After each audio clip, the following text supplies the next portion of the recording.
Good morning, students. So, welcome you all on today's topic on Ind AS 105. Students, today we are going to cover another asset-based standard, right? But this asset-based standard is one of a unique standard where we are moving a particular item or a particular asset from one asset category to another asset category, right? So, friends, today we are going to discuss about Ind AS 105. The title of Ind AS 105 is Non-Current Assets Held for Sale and Discontinued Operations.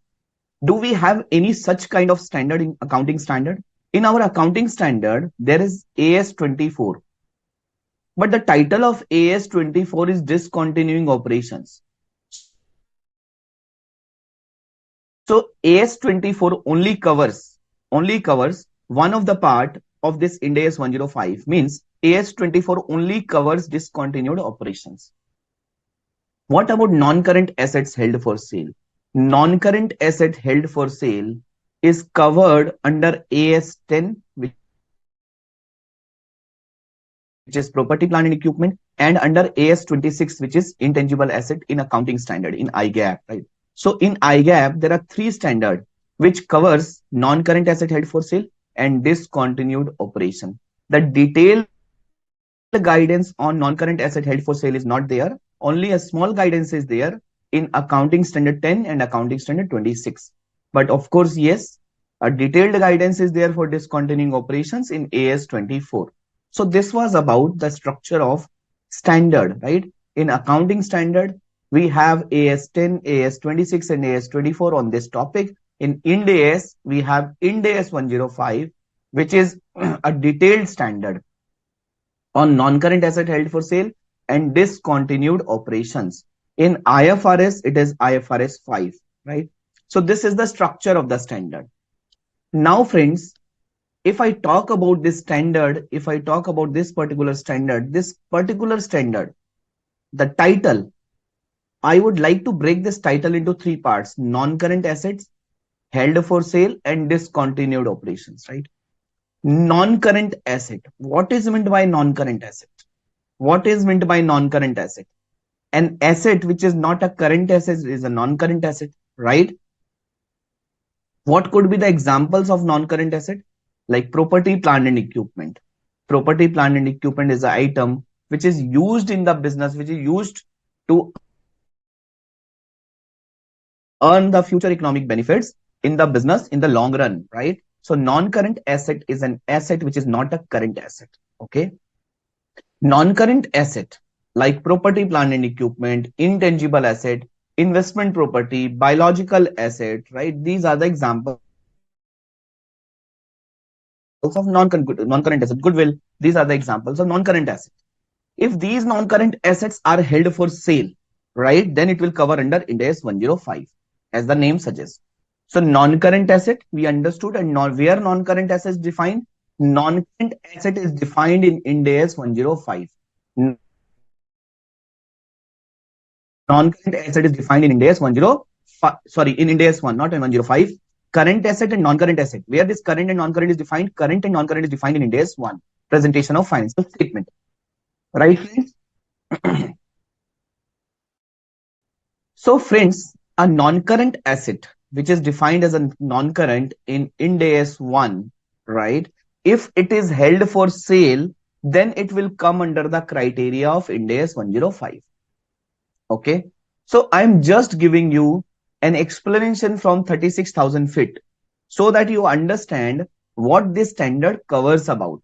So as the title suggests, the standard covers non-current asset which is held for sale. Okay. And of course, discontinued operations. Friends, now I'll take one example to explain you more here. Sir, we have a standard on inventory. Inventory is also held for sale, right? So what is the difference between Ind AS to inventory and Ind AS 105 and Ind AS 105? I'll explain you. Maruti Suzuki India Limited is in the manufacturing and selling of cars. Maruti Suzuki India Limited is into the manufacturing and selling of cars, right? So what is the nature of these Maruti cars in the balance sheet of Maruti Suzuki India Limited? Is it a current asset or it is a non-current asset? Is it a current asset or is it a non-current asset? Is it a PP or is it an inventory? Yes, it is an inventory. It is an inventory for Maruti Suzuki India Limited. It is a current asset. By virtue of the nature that it is an inventory, it is a current asset. Clear to all of you? Very simple. Same Maruti Suzuki India Limited is selling 5 cars to the senior executives of TCS, Tata Consultancy Services. So they sold 5 Maruti Ciaz cars. They sold to TCS. TCS purchased these car. TCS purchased these cars for their top executives, right? Now the question arises, what is the nature of these cars in the balance sheet of TCS? For Maruti Suzuki India Limited, the car which they are manufacturing and selling, this is inventory for them. But same Maruti is selling these 5 cars to TCS. What is the nature of these cars in the balance sheet of TCS? What is the nature? Yes, PP, property, plant and equipment. For TCS, it is a property, plant and equipment. For Maruti, it was inventory. For Maruti, why it was inventory? Because these cars are held for sale in the ordinary course of business. These cars are held for sale in the ordinary course of business, right? And that is why it is an inventory, and that is why it was a current asset for the Maruti Suzuki India Limited. But now, when TCS purchased these cars, what is the nature? It becomes PP, property, plant and equipment, and it comes under the category of non-current assets. Now, what happened? TCS employees, TCS top executives didn't like those cars, right? They didn't like those cars. So now TCS decided to sell these cars. Now TCS decided to sell these cars. TCS decided to sell these cars.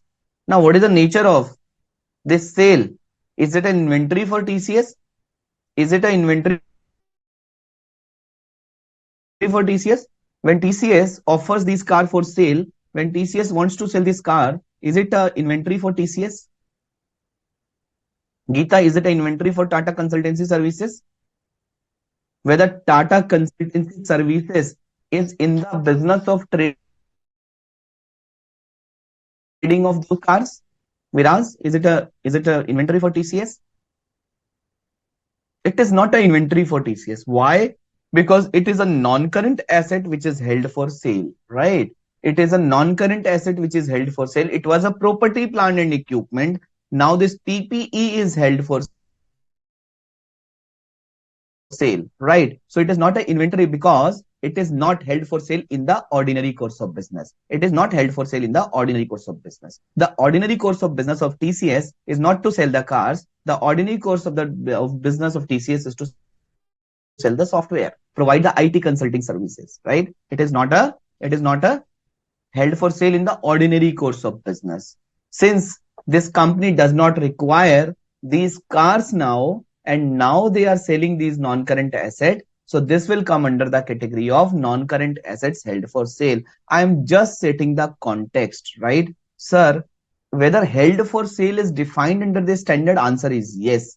You need to understand what is the meaning of held for sale, what are the criteria for calling an asset non-current asset held for sale under Ind AS 105.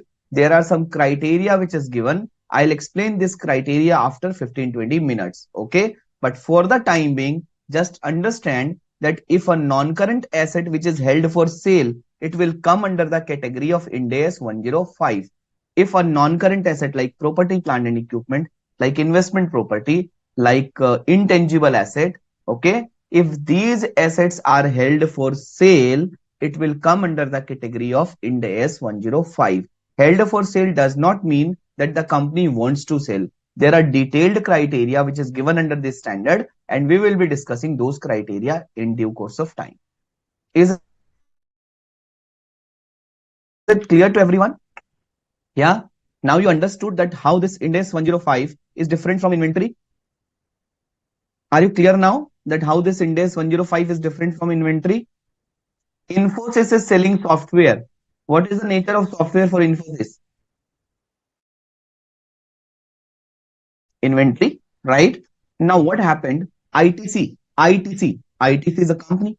ITC purchased one software. ITC got implemented some ERP system and ITC paid 5 crore rupees to Infosys. So for Infosys, these softwares are inventory because this is the bread and butter of Infosys. This is held for sale in the ordinary course of business. But what is the nature of this software which is purchased by ITC from Infosys? In ITC balance sheet, it will be an intangible asset. It will be an intangible asset. Now ITC wants to sell this software to someone else. In that case, this will become a non-current asset held for sale in the balance sheet of ITC. This is not an inventory in the balance sheet of ITC. Why? Because the bread and butter, the ordinary course of business of ITC is not to sell this software in a day-to-day life, right? This is not the ordinary course of business for ITC. I hope it is clear to all of you. Let's move on, guys. Coming to the objective part. What is the objective of this standard? The objective of this index is to specify the accounting for assets held for sale. To specify the accounting for assets held for sale. You remember when I talk about accounting, it includes 4 items. It includes 4 items. What are those 4 items? What are those 4 items? Have I told you these 4 items are RMPD, recognition, measurement, presentation, disclosure? So accounting means not only accounting entries, accounting includes your recognition, includes your measurement, presentation, and disclosure. So this standard provides the detailed guidance about your recognition, measurement, presentation, and disclosure of non-current assets held for sale. Non-current assets held for sale, right? But for discontinued operations, this standard only prescribes presentation and disclosure. For discontinued operation, this standard prescribes presentation and disclosure. Sir, for discontinued operation, whether this standard does not prescribe the accounting, I mean to say, whether this standard does not prescribe any recognition or measurement, we will discuss this later on. But for the time being, please understand that this Ind AS provides the entire accounting of non-current asset held for sale. And this standard also prescribes the presentation and disclosure requirement of discontinued operations. Now, friends, in this particular standard, we are going to discuss 3 aspects. This entire standard is divided into 3 parts. This entire standard is divided into 3 parts. Sir, what are those 3 parts? Right. So please write down. The entire standard is divided into 3 parts. Number 1, individual asset held for sale. Number 1, individual non-current asset held for sale. Individual non-current asset held for sale. NCA HFS. Non-current asset held for sale. Number 2, group of asset held for sale. Group of asset held for sale. This is also known as disposal group. Group of asset held for sale. This is also known as disposal group. Number 3, discontinued operations. Discontinued operations, right? So we are talking about these 3 concepts in detail in this particular standard. This particular standard is divided into 3 parts. Individual asset held for sale, group of asset held for sale, which is known as a disposal group, and discontinued operations, right? I hope this is clear to everyone, guys. I hope this is clear to everyone. Yes, it is clear. Now let me explain you with the help of an example. This 3 item, let me explain you. In Delhi, there is an area called Lawrence Road. This is an industrial area. Have you heard about Lawrence Road industrial area in Delhi? So let's say I have a factory in that particular area. Okay. Since I have a factory, so I must have a factory building as well, right? So Viraj came to me and he told me that, sir, I have heard that you want to sell this factory building or you want to sell this factory. So I told Viraj that, Viraj, I don't want to sell this entire factory. Rather, I would like to sell only factory building. I would like to only sell factory building. Okay. I would like to sell only factory building. Friends, is it an individual asset held for sale? Is it a disposal group held for sale? Disposal group means group of asset held for sale, or is it a discontinued operations? This is a individual asset held for sale. You're right. This is a individual asset held for sale. Okay. This is a individual asset held for sale. Right. Now, Tanisha came to me and Tanisha told, sir, I have heard that you want to sell this factory. I told Tanisha, yes, I want to sell this factory. Okay. She told, "Sir, why don't you sell this factory as an entire factory? What is there in your factory?" I told Tanisha, of course, factory building is there. Apart from factory building, there are some plant and machineries are there. Some machineries are in this factory. I have some computer, laptop, furniture, fixture, office equipment. So some raw material is also there in my factory. Some finished goods are also there in my factory, right? Some licenses I have purchased in the name of this factory in this area, in this premises, like fire license, like safety license, like food license. So I have purchased some license also in this factory, right? So Tanisha told me, sir, I also want to continue this business. And if you will sell this factory, I mean to say in this entire assets as a factory to me, I'll give you a good premium. I'll give you a good amount of premium. Friends, what is this? Is it a individual asset held for sale or is it a group of asset held for sale? This includes building, machinery, furniture and fixture, office equipment, intangible asset, computer laptop, raw material, inventory, right? So this entire chunk of asset as a factory, is it an individual asset or is it a group of asset? This is a group of asset. This is a disposal group held for sale. This is a disposal group, not individual asset. This is a group of asset. Okay, this is a group of asset, right? So here, this is a group of asset held for sale. This is a group of asset held for sale. Okay, friends. In the third example, I have two factories in Delhi. One is in Lawrence Road, another one is in Mangolpuri industrial area. Mangolpuri is also an industrial area in Delhi. Shruti came to me and Shruti told that, sir, I'll give you a good amount of premium if you will discontinue your business at both the places. I want that you should not do your business in Delhi. I don't mind if you will put your factory in UP, if you will put your factory in other area like let's say Bihar, Jharkhand, Uttar Pradesh, Karnataka, Goa, Maharashtra. I don't mind, but please move out of the business from Delhi. Okay.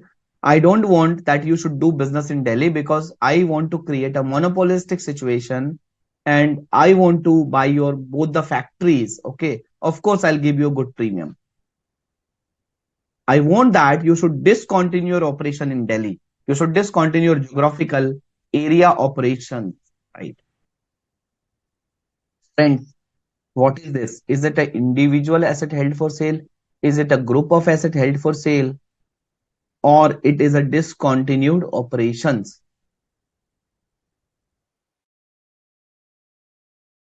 I'm just asking, considering that you are a CA final student, you have some, basics. I'm just asking out of that. Of course, I'll discuss in detail all those three concepts. But before starting this standard, I want to understand, I want to give you a context about this standard, that how to read this standard, how to know this standard. You are right, Tanisha. You are right, Rahul. It is a discontinued business operations. It is a discontinued operations. Okay. It is a discontinued operation which includes disposal group, right? It is a discontinued operations. Is that clear? So in this standard, we are going to talk about three aspects. One is individual asset held for sale. Second one is disposal group held for sale. Third one is discontinued operations.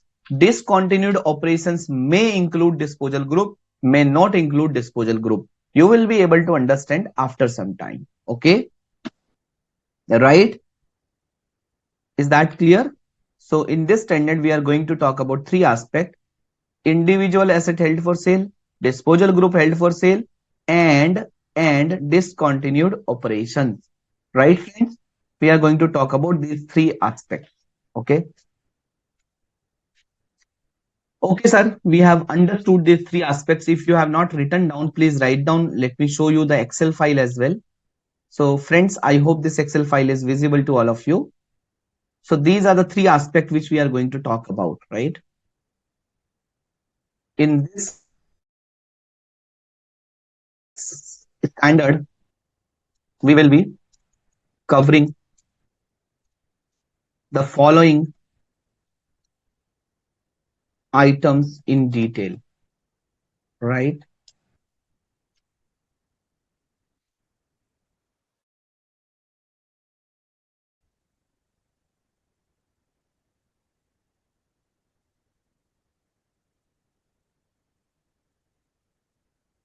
Right, friends? This is non-current asset held for sale. This is disposal group, which is group of asset held for sale. And this is your discontinued operations.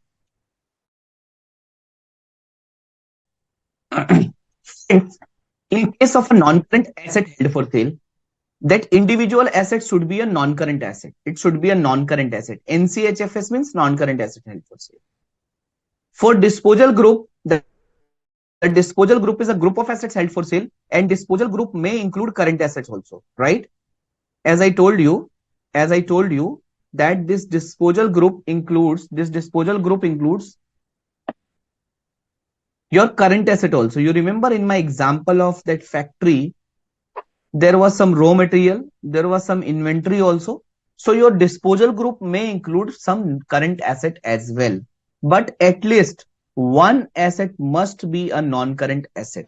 For making a group of asset as a disposal group under Ind AS 105, at least one asset should be a non-current asset. The other asset could be a current asset. Okay. So disposal group is a mix of non-current asset as well as current asset. Okay. It may be a mix of non-current asset as well as current asset, right? So if there will be a current asset in the disposal group, it's not like that it will not be part of your Ind AS 105. It will be part of your Ind AS 105. Right, friends?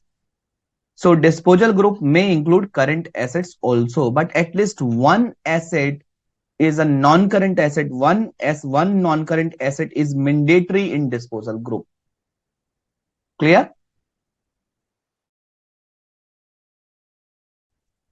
We are going to talk about these concepts in detail in Ind AS 105. This entire Ind AS 105 is bifurcated into three parts. Okay, this is what we have discussed now.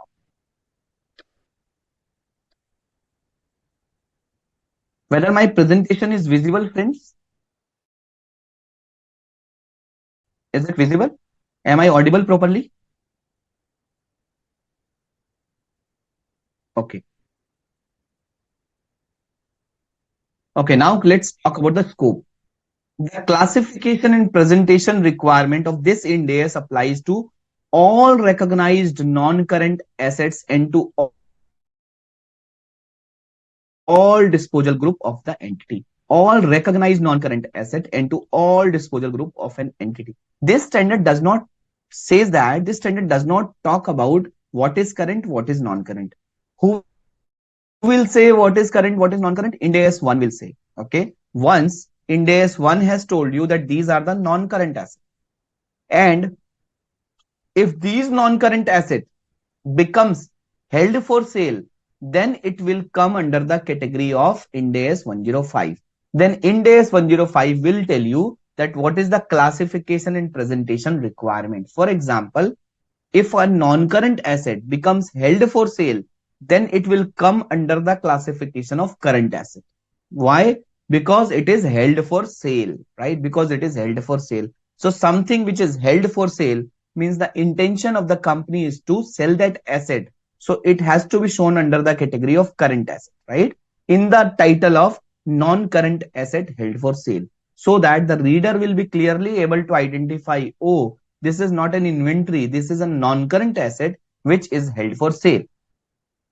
For example, a company was having 3 office buildings prior to COVID. At the time of COVID, the culture of work from home had started. So the company decided to sell out one of the building, right? Because because they have understood that, we will not make it mandatory to come to office every day. We will ask people to come to office at an alternate day, and this is how, instead of 3 building, we will be able to accommodate the entire employees into the 2 buildings, right? So they have decided to sell out one building. This building was a PP, it was a non-current asset, but now when they decided to sell this building and it become held for sale, so this building has to be shown under the category, under the classification of current asset as a line item, non-current asset held for sale in the balance sheet. So the classification and presentation requirement of Ind AS 105 applies to non-current asset and disposal group if it is held for sale, right? Is that clear, friends? But this standard will not tell you what is current, what is non-current. This will only tell you if you are a non-current asset and if you are held for sale, then please come to me. I'll classify you under the current asset, right? The measurement requirement is also given in this standard, right? For example, if a PP, like a car, a vehicle, a PP becomes a held for sale, then at what value it is going to be measured, right? Like your Ind AS 16 says that cost model, revaluation model. Likewise, this standard also prescribes some measurement method, measurement requirement. So the measurement requirement of Ind AS 105, the measurement requirement of Ind AS 105 applies to all non-current asset and all disposal group except some scoped out asset. The negative list is given. For few assets, the measurement requirement of Ind AS 105 will not be applicable. The measurement requirement of those respective standard will be applicable. For example, if a non-current asset is moved from non-current asset category to Ind AS 105 NCHFS, let's say the PP is moved from PP to Ind AS 105, Ind AS 16 to Ind AS 105. If there is any deferred tax implication on that PP, right, that deferred tax asset needs to be measured as per Ind AS 12, right? You will read the standard later on, but this DTA has to be measured as per Ind AS 12. If there are any asset arising from employee benefit, for example, if a company is selling a factory, a group of asset held for sale, and that factory has the employees also, so there are some asset arising from employee benefit. So those plan assets, those employee benefit asset has to be measured as per Ind AS 19, not as per Ind AS 105. Financial asset, if there are some financial asset like investments, debtors, creditors, okay, debtors, not creditors, debtors. So if there are some financial assets, those financial asset has to be measured as per Ind AS 109. Non-current assets which are measured at fair value less cost to sale, like biological asset, Ind AS 41. When you read Ind AS 41, it says that biological asset has to be measured at fair value less cost to sale. Okay. So that biological asset has to be measured as per Ind AS 41, not as per Ind AS 105, even though that biological asset is classified as held for sale. Insurance contract asset. Insurance contract asset has to be measured as per Ind AS 104, not as per Ind AS 105. So this is the negative list which is given. If few non-current asset are classified as non-current asset held for sale, if a disposal group is classified as non-current asset held for sale, disposal group held for sale, then the item within that disposal group, like deferred tax, like employee benefit asset, financial asset, non-current biological asset, contractual rights under insurance contract, these are required to be measured as per the respective standard, not as per Ind AS 105. But if this disposal group includes PP, intangible asset, investment property, then these assets are required to be measured as per Ind AS 105. Right? Clear? So this is just for your information. Classification as current and non-current, we discussed that an asset needs to be classified as non-current in accordance with Ind AS 1. So if an asset is classified as non-current like PP, intangible investment property, as per Ind AS 1, if it is classified as non-current, it shall not be reclassified as current. You remember I told you that if a non-current asset becomes a non-current asset held for sale, then it comes under the classification of current asset. So it says that if an asset has been classified as non-current in accordance with Ind AS 1, it shall not be reclassified as current until and unless it meet the held for sale criteria, until and unless it meet the HFS criteria, held for sale criteria. Sir, what is held for sale criteria? We are going to discuss just within 5 minutes. Okay. So a non-current asset will not come under current asset until and unless it meets the held for sale criteria. Is that clear? Is that clear, guys? Yes, no? Clear? Okay. Asset of a class that an entity would normally regard as non-current that are acquired exclusively with a view to resale shall not be reclassified as current until they meet the criteria to be classified as held for sale as per this in there. For example, the company has purchased an investment property. The company has purchased an investment property, right? With an intention of sale, that this company has purchased a plot of land because a highway was going to, a government has passed an highway, national highway. So the company thought that a property dealer came to company and he told the management that government has already passed a national highway, and if the value of the plot are going to increase 3 times 4 times within a year when the construction work will start. So if you will buy this plot of land today, probably in the next 5 years you will be able to make 5 times of the money which you have invested today.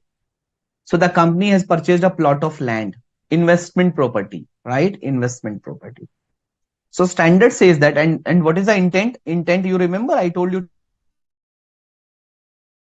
two intent: held for rental or held for capital appreciation. So this is jungle. So held for rental cannot be possible because no one will take the plot of land on the rent basis, right? So the intent of the company is to earn the capital appreciation, earn by way of selling that asset and earning a capital appreciation. So it says that the asset, normally this land is a non-current asset, this plot is a non-current asset. It says that if an asset which is normally regarded as non-current and which is also purchased exclusively with a view to resale, it will not be classified as current until and unless it meet the criteria to be classified as held for sale as per this index, right? So even though if an asset which is normally a non-current asset like building, like land, it is a non-current asset. You have purchased this non-current asset with a view to resale. You want to resell that non-current asset, right? So it will not be classified as current until and unless it meet the criteria of held for sale. So what is the criteria of held for sale? I'll discuss now. Okay, what is the criteria of held for sale? Understood? So we need to discuss what is the criteria of held for sale. Right, friends?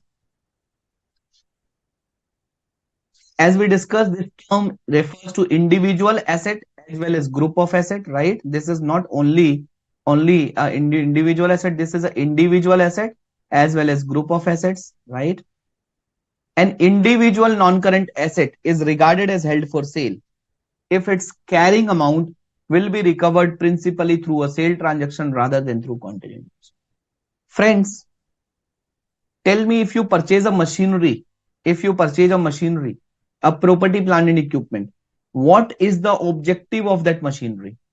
And what future economic benefit will be arrived from that machinery? Tell me, please. That machinery is an asset. What future economic benefit you will derive from that machinery, and what is the intention? for purchasing that machinery? Shruti, please tell me. What is the intention for purchasing that machinery and what kind of future economic benefit you will get from that machinery? Please tell me. Yes, Neha, you are right. So the future economic benefit from machinery is production of goods, right? And by production of goods, you will be able to sell the goods and generate the money, generate the revenue.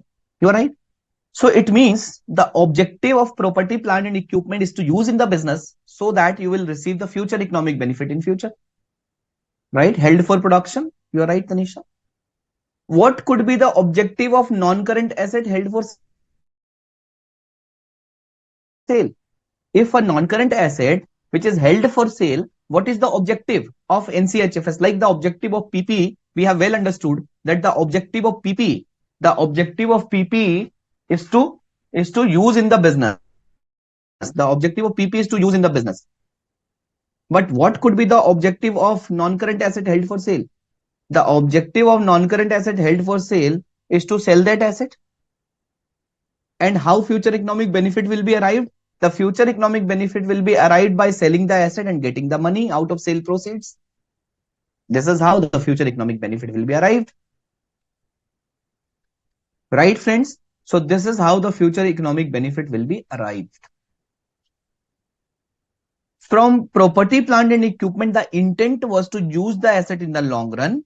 For non-current asset held for sale, the intent is to sell the asset in the short term. That is why this NCHFS have been classified as current asset. Right? Right. So when someone was asking you the definition of property, plant, and equipment, you were saying that property, plant, and equipment are tangible item which is held for sale, which is held for use in the production or supply of goods and services, held for rental purposes, held for administrative purposes for more than 1 year, right? But in case of non-current asset held for sale, the non-current asset held for sale are those assets where future economic benefit is principally recovered through a sale transaction, not through a continuing use. You don't want to use that asset, and that is why it is held for sale. Right? So non-current assets, what is the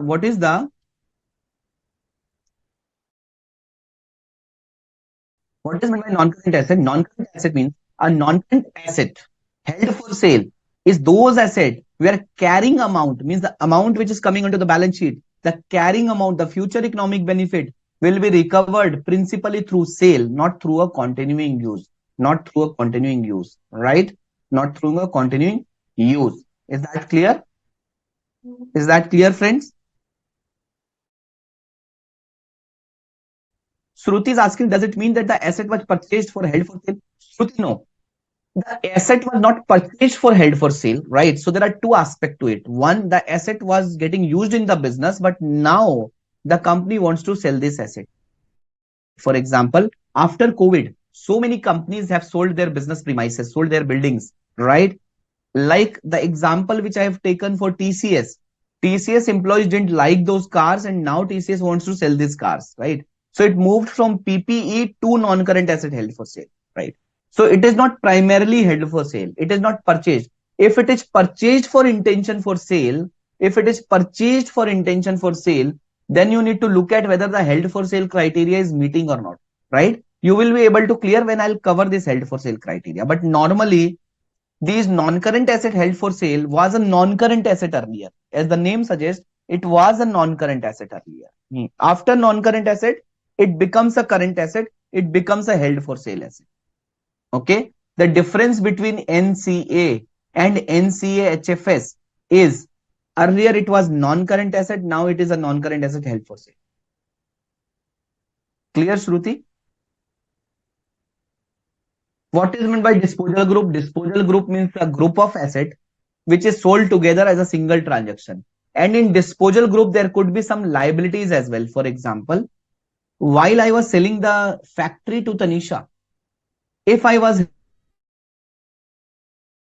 having a loan on that factory, I'm also transferring my loan to Tanisha.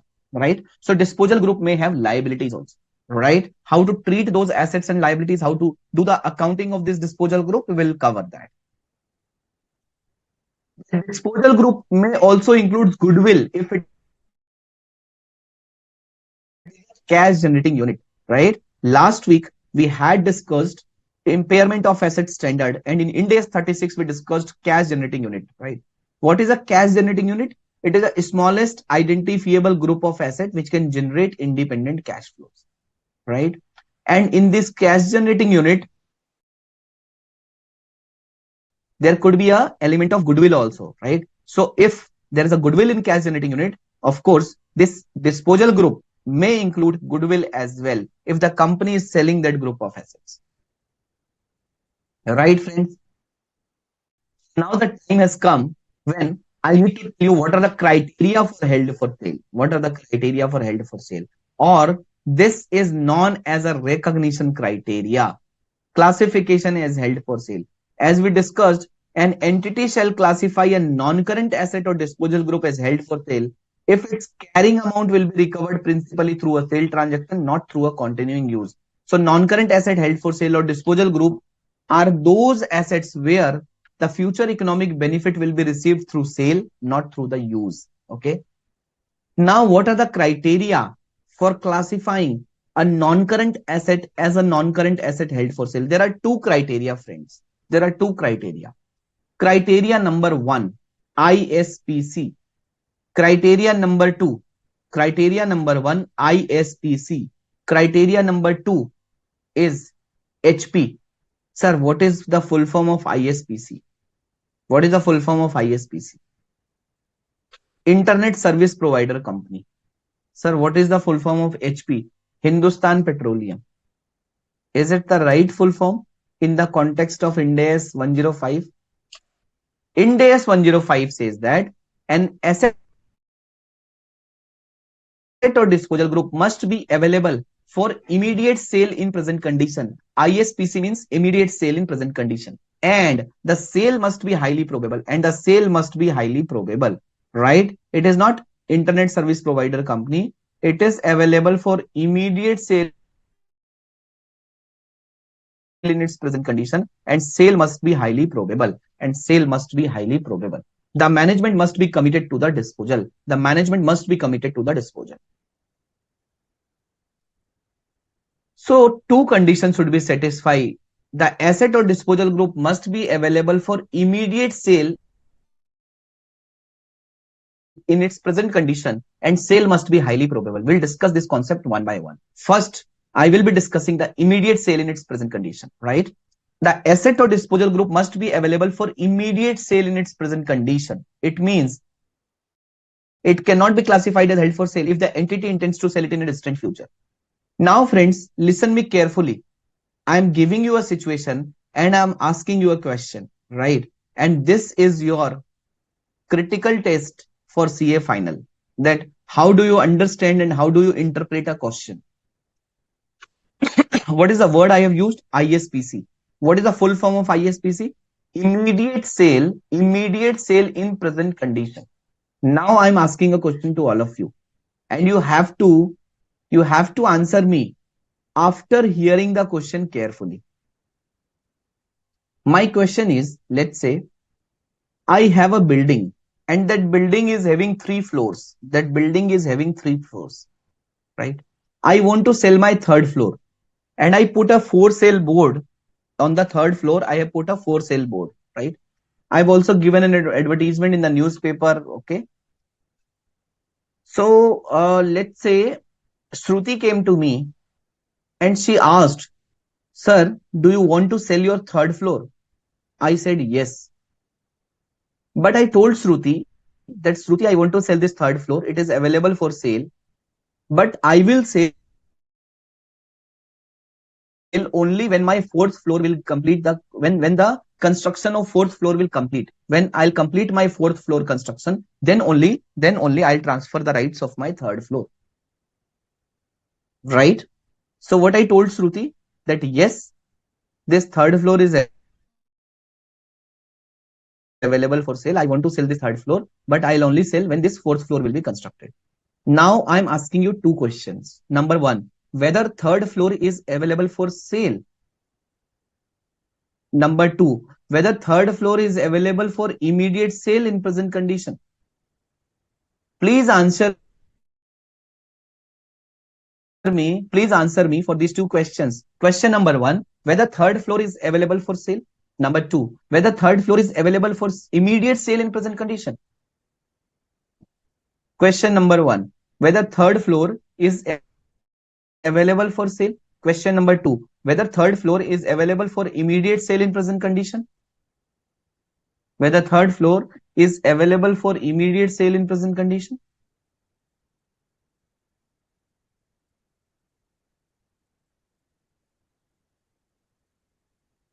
Guys, tell me the answer of question number one and question number two.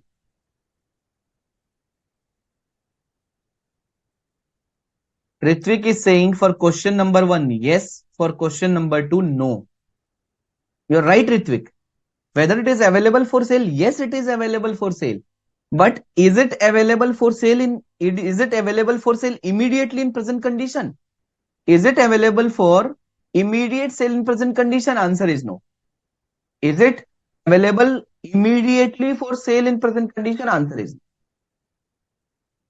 Have you understood the meaning of ISPC? Have you understood the meaning of ISPC and the difference between available for sale and available for immediate sale in present condition? Yeah. For example, investment property. The objective to purchase the investment property is to sell the property in long run, in future, because the objective is either to earn rental income or to gain, to have a capital gain, to have a capital appreciation. And this capital appreciation will not be received overnight. The capital appreciation will take time.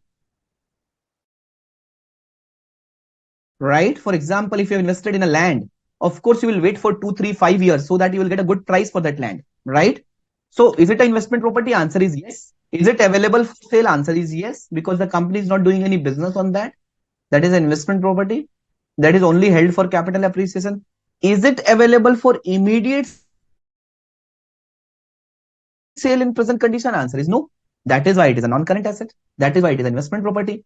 Had this available for immediate sale in present condition, it will become your non-current asset held for sale. Is that clear, friends? Second example. I want to sell a factory. Of course, it's a disposal group held for sale. So I told Geeta that Geeta came to me and she asked, sir, do you want to sell this factory? I said, yes, Geeta. And I told Geeta that, Geeta, I will sell this factory. I will transfer this factory only when I will complete my entire pending customer orders. My customer orders are pending. First, I'll complete the backlog. Then only I'll transfer this factory. Yes, I'll sell this factory once my customer order will get completed. Okay, then only I can transfer this property. Is it available for sale? Answer is yes. Is it available for immediate sale in present condition? Answer is no, because I have to complete my customer order, then only I can transfer. It is not available for immediate sale in present condition. Just tweaking my example, if I told Geeta that, Geeta, yes, I can sell this property to you immediately. I can sell this factory immediately with the pending orders, right? So whatever pending orders are there, you need to complete the pending orders for buyer. I am giving you the complete details. Okay. Please fulfill the buyer orders. Please fulfill all the orders. Geeta said, yes, sir. I have to continue this factory and I'll continue the buyer orders. Okay. I'll manufacture and complete that. So I am transferring the property. I want to sell the property in the same condition, in the present condition. So whatever pending orders are there, those orders are also getting transferred to the buyer. Is it available for immediate sale in present condition? In this example, whether this factory is available for immediate sale in present condition, whether ISPC test is meeting, whether ISPC test is meeting, yes or no? Is it meeting or not meeting? Is it meeting? ISPC test is meeting? Yeah. Yes, it is meeting. Have you understood the difference between available for sale and available for immediate sale in present condition? Available for immediate sale in present condition. Have you understood that? Huh? Is that clear? So an asset cannot be classified as held for sale if the entity wants to sell it in a distant future. Like I told that when I complete my buyer orders, when I construct my fourth floor, right? So it means we are talking about distant future. So the asset or disposal group must be available for immediate sale in its present condition, and sale is highly probable. So now let's talk more about the available for immediate sale in present condition. So available for immediate sale in present condition means it can be transferred. It can be transferred immediately in the present condition, subject only to the terms that are usual and customary for sale of such assets. For example, if I want to sell my building, okay, so and I'm transferring my building to Rahul. So Rahul came to me and Rahul said, "Sir, I have heard that you want to sell this building." I said, "Yes." And Rahul said, "Sir, I am ready to purchase this building. So let's enter into an agreement to sell, right?" So I said, "Okay." So we engage a consultant and then we entered into an agreement to sell, okay? And then we took a time from the court, and court has given a time for the registry after 1 month, right? And I also told, or let's say, I told Rahul that once registry will happen, I'll take 10-15 days in vacating this building, right? So friends, being building or being a factory as a nature, of course, if I need to sell that item, sell that asset, of course I need to vacate that property, right? And vacation will take some time, okay? So standard says that immediate sale does not mean that immediately, means at a current point of time, the property is going to be transferred, right? It does not mean that. It actually does not mean that. Means if you are selling a property, vacating a property will take time like 15 days or 1 month. Okay.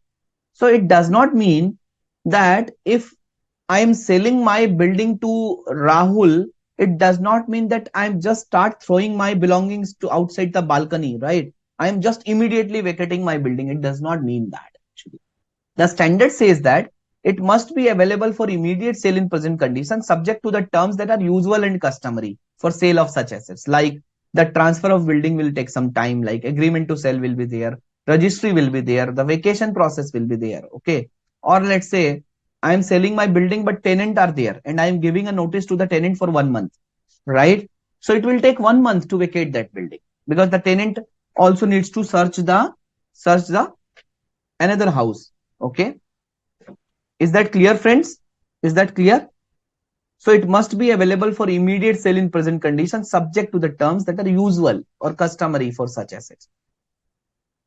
Very important part for defining the ISPC, immediate sale in present condition. Two things is required to be checked: intention and ability.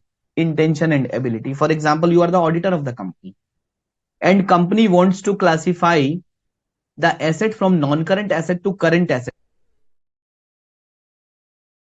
as a NCHFS, because the CFO is saying to the auditor that, sir, my asset is available for immediate sale in present condition.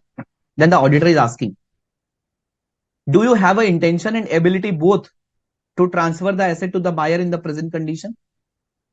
For example, in my first example, you remember when I want to sell my third floor, right? I told Tanisha that I will only sell third floor when my fourth floor will get constructed. So question number one, do I have an intention to sell third floor? Answer is no, because I'm saying I'm talking right now Do I have an intention to sell third floor in the present condition? Answer is no. I am saying that I will sell third floor only after construction of fourth floor. It means not in the present condition. Do I have an ability to transfer the third floor? Answer is yes. This is my asset. I have the ability to transfer. If I decided to transfer, I can transfer. So intention is not there, ability is there. Right? Number two, Viraj. Viraj has a plot of land. Okay, he purchased a plot of land, and his neighbors has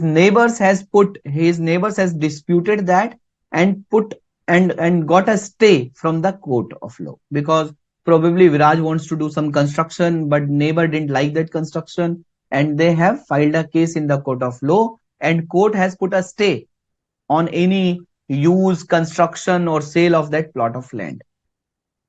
Viraj has purchased that plot, right? He wants to sell this plot in the present condition, right? So friends, in this case, whether intention is there, answer is yes, intention is there. But whether ability is there, can Viraj transfer the asset in the same condition? Have you understood? In this case, intention is there, answer is yes. Viraj wants to sell this plot, but whether ability to transfer is there, answer is no, because court has put a stay. So ability to transfer is not there. Right, friends? So for ISPC, you need to check intention and ability both. You need to check intention as well as ability both, not only intention, rather intention and ability. Okay? Is that clear? Intention and ability both needs to be checked. I hope it is clear to all of you now. Now you guys have understood the meaning of ISPC. What is the full form of ISPC? Internet Service Provider Company. Is that? It is not Internet Service Provider Company. It is held for, it is immediate sale in present condition. Immediate sale in present condition. Now the criteria number 2. The sale is highly probable. The sale is highly probable. Friends, there are 2 criteria for classifying a non-current asset as a non-current asset held for sale. What are these 2 criteria? One is ISPC, another one is HP. ISPC, held for immediate sale in present condition.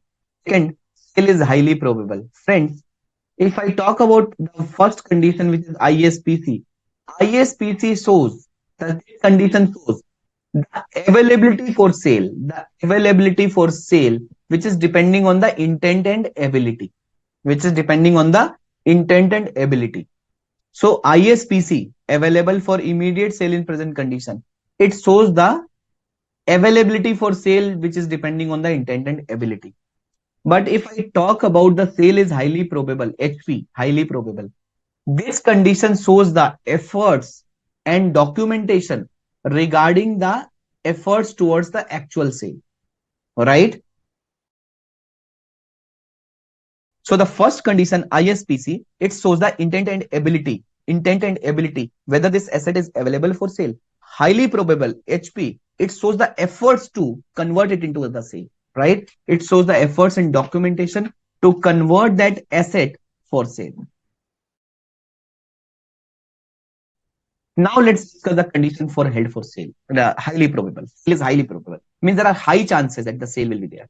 Number 1, management must be committed to plan to sell the asset. Right?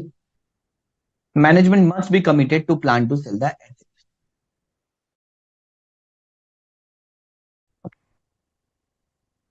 Let's say Mrinal is there, or let's say Manoj is there, right? Manoj Pandey. Manoj is doing an articleship from a renowned CA firm, right? And this CA firm has a client which is a listed company, which is a big listed company. So that big listed company has classified an asset, a factory building, as a non-current asset held for sale, right? So the partner of the firm, the auditor, went with Manoj to that client, and the partner is asking that, whether intent and ability is there. So the CFO told, yes, sir, intent and ability both are there. right? Then the CA is asking, the auditor is asking whether the sale is highly probable, and the CFO is saying is the CFO is asking, sir, what do you mean by sale is highly probable? Then the chartered accountant is asking some questions, and he is also giving some task to Manoj that please check these documents. The first condition is the partner is asking, the chartered accountant is asking to the CFO whether management is committed to sell the asset. The CFO is saying, yes, sir, management is committed to a plan to sell the asset. Management is committed to sell the asset. Now, Manoj, how will you check this commitment? Manoj, how will you check this commitment? Yeah. Ridhima is saying, sir, board minutes. Yeah, bang on, Ridhima. You're right. So see, the chartered accountant, the auditor is saying, Manoj, please check the board minutes whether they have passed the resolution to sell this building, sell this factory building. Please check the board minutes, agendas. Okay. So management must be committed to sell the asset. Means those asset has to be approved in the board meetings, right? Because it is a non-current asset, and the company wants to sell the non-current asset, which is not in the ordinary course of business. It has to be considered. This agenda has to be considered in the board meeting, right? Is that clear? Second, the auditor is asking whether you have started a program to locate a buyer. It means whether the search of buyer has been started. The CFO is saying yes, and CFO is explaining, yes, sir, we have already started finding a buyer, and we have also given this advertisement in the newspaper. You can also see outside the factory we have installed a board for sale, and we have also listed this property into the 99acres.com, magicbricks.com, right? We have already done all these things. We have already done all these things, right? And you can also see on our website that we have also, asking for, inviting quotation, inviting tender and quotation, and we have also published this on our website, right? So now the auditor is asking, the partner is telling Manoj that, Manoj, please check all these documents, please all these things, whether they have started searching the buyer, right? Whether they have already engaged the dealers. Okay. So the second condition is whether active program to locate a buyer has been initiated, whether it has been started. Number three, third condition, whether the price which is asked by the company, which is demanded by the company, is it reasonable in relation to the market value, right? Then the auditor is asking to the CFO, Mr. CFO, what is the price you are asking for this property? Let's say CFO is saying, sir, 100 crores. We are asking 100 crores. Then auditor is asking, sir, what is the market value for this property? Then CFO is telling, sir, market value is also near about 100 crores, right? So it is around 95 crore to 100 crores. So, but we have quoted 100 crores. If any willing buyer will come, of course, there will be some negotiation on the table, and we are good to sell it by 95 crores, right? It means the price which is asked, or the price which is stated for this property, right? It has to be a reasonable price in relation to the market value. It has to be a reasonable price. Okay. It has to be a reasonable price. Understood? Guys, have you understood the discussion between the CFO, the partner, and Manoj being article? Yeah. Have you understood this, Manoj? First, whether management is committed, you have to check the board minute. Number two, whether active program has been started to find a buyer. Again, you have to see the advertisement. You have to see you have to see the listings at various websites. Okay, or you have to see whether they have started the dealers, engaging the dealers, right? So all these efforts you need to see whether they have started taking efforts to searching a buyer. Number three, the price which they have quoted, it is in comparison to the market value. For example, they have already got a valuation report that what is the value of this property, right? They have already got a valuation report, right? You are also checking whether price is reasonable or price is not reasonable, right? You are also checking that. Number four, after all these efforts, it is expected that this item, this asset will be sold out within 1 year. This asset will be sold out within 1 year from the date of classification. From the date of classification is held for sale, subject to event outside entities control. We'll talk about this, okay? But the fourth condition is management is expecting that yes, we will be able to sell this asset within 1 year from the date of classification. Within 1 year from the date of classification as held for sale. Is that clear, friends? Is that clear? I hope it is clear to all of you. Yeah, I hope it is clear to all of you, friends. Condition number five. Condition number five. After putting all the efforts, all the efforts, right? It is unlikely that the plan of sale will change. It is unlikely that the plan of sale will change. The sale plan will change. It is unlikely that the sale plan will change, right? It is unlikely that the sale plan will change. Okay, friends? Is that clear? These are the five conditions where you can say that yes, my sale is highly probable. My sale is highly probable. By this, you can say that yes, my sale is highly probable. Is that clear? Is that clear? Condition number one, management is committed to sell the asset. Condition number two, finding a buyer program has been started. Number three, the price quoted is a reasonable price in respect to the market value. Number four, management is expecting that the sale will be completed within 1 year from the date of classification is held for sale. Condition number five, it is unlikely that the sale plan will change because the management has already started moving the machineries from this factory to the new factory.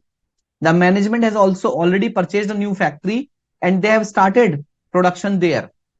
They have already stopped the production in the old factory building, right? So these actions suggest that, indicate that the plan will be significantly changed or withdrawn, right?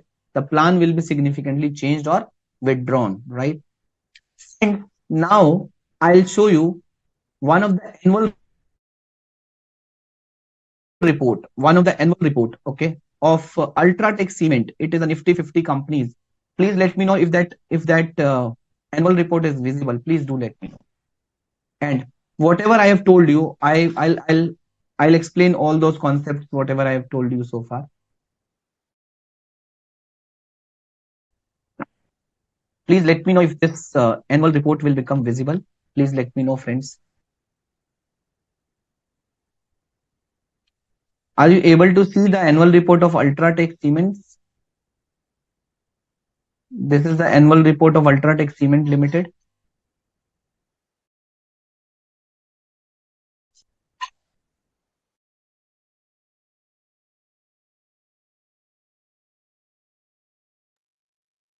Whether annual report is visible? Yes. Okay. So now let me show you the relevant aspect of Ind AS 105. Okay, whatever I have explained you so far, I'll show you practically in the annual report. First of all, I'll take you to the balance sheet. This is the standalone balance sheet, right? This is the standalone balance sheet. You can see in the balance sheet, this is the non-current asset. Then there is a current asset. Okay. In the current asset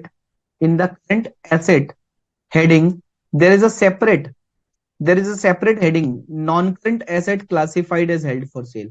Non-current asset classified as held for sale, note number 52. Note number 52, 9.45 crores. Okay. This is a non-current asset classified as held for sale. This is what I have explained you, right? These non-current assets classified as held for sale has to be shown separately on the face of the balance sheet as a current asset, right? Now let's go to the accounting policy.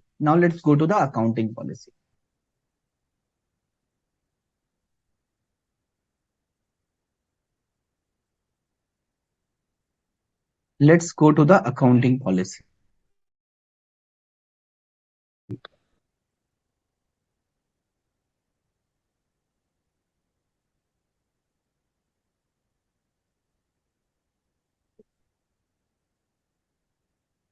And now you need to tell me, after looking at this accounting policy, you need to tell me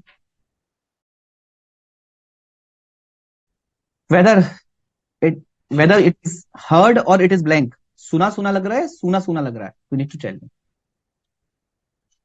The company classifies non-current asset as held for sale if their carrying amount will be recovered principally through a sale transaction rather than through a continuing use. Right? Have you found this definition in my explanation? सुना सुना हुआ लग रहा है, सुना सुना लग रहा है. Is it something which is heard or is it something which is blank? It is heard, right? It is heard. This condition is regarded as met only when the asset is available for what? When the asset is available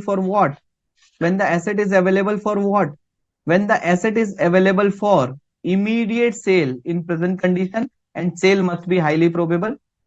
When the asset is available for immediate sale in present condition, subject to the terms that are usual and customary for sale of such asset, and the sale is highly probable. Such asset or group of assets or liabilities are presented separately in the balance sheet in the line asset or disposal group held for sale and liabilities included in disposal group held for sale respectively. Right? So this part I'll explain. This part I have not explained, that this liability is held in disposal group. This I'll explain when I'll explain the disposal group. Okay. Right? Now let's go to the note number 52. The note number 52 on non-current asset held for sale, asset held for disposal. Right? Can you see this note number 52? What it says? It says that the company has identified certain asset like land. What is land? It is a non-current asset, but now it is a non-current asset held for sale. Aggregate mines, coal washery, right? What is these items? These items are PPE. These items are PPE or investment property, but now it becomes non-current asset held for sale. And that is why it come under the category of current assets. The company has identified certain assets like land, aggregate mines, coal washery, etc., which are available for sale in its present condition, ISPC, which are available for immediate sale in present condition. So the company is not required to do anything. It is available for sale in the present condition.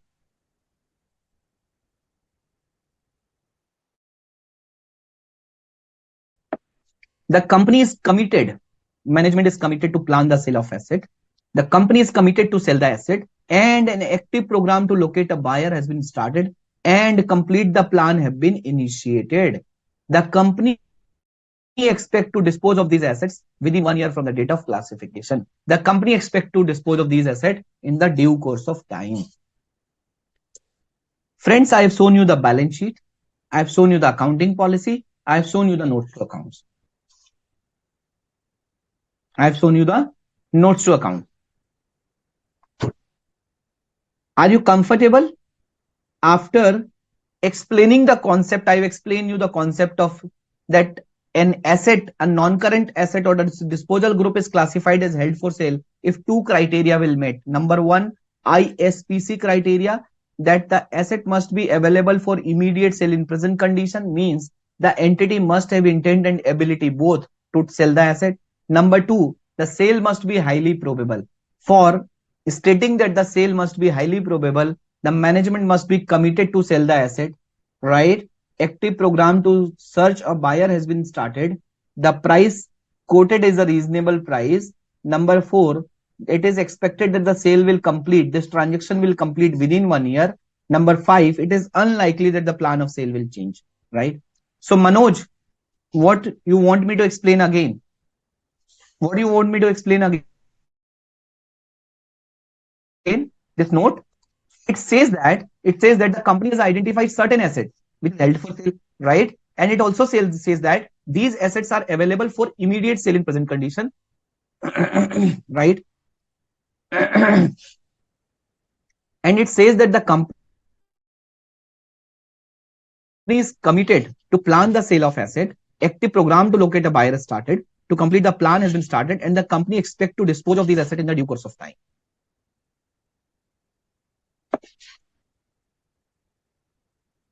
Right? Is it clear? Is this clear? So whatever I explained you, I have shown you in the form of the annual report, right? Now let's discuss the next aspect. Let's move on to the PowerPoint presentation. So we discussed this aspect, okay? Now let's talk about this case study. An entity is committed to sell a factory. The production cycle is 6 months, means whenever you enter the raw material, it will take 6 months to get an output. And pollutants are involved, means the chimneys are emitting pollution. The company must meet its existing order. It is saying that before sale, the company must meet its existing order, and dismantling the equipment and cleaning the pollution will put the facility out of action for 6 months. It says that if the company will clean the pollution, it will take the facility out of action for 6 months.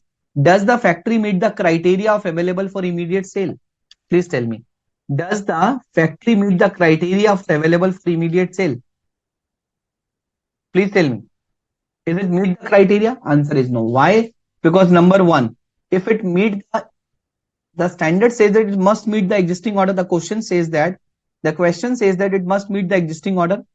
If it will meet the existing order,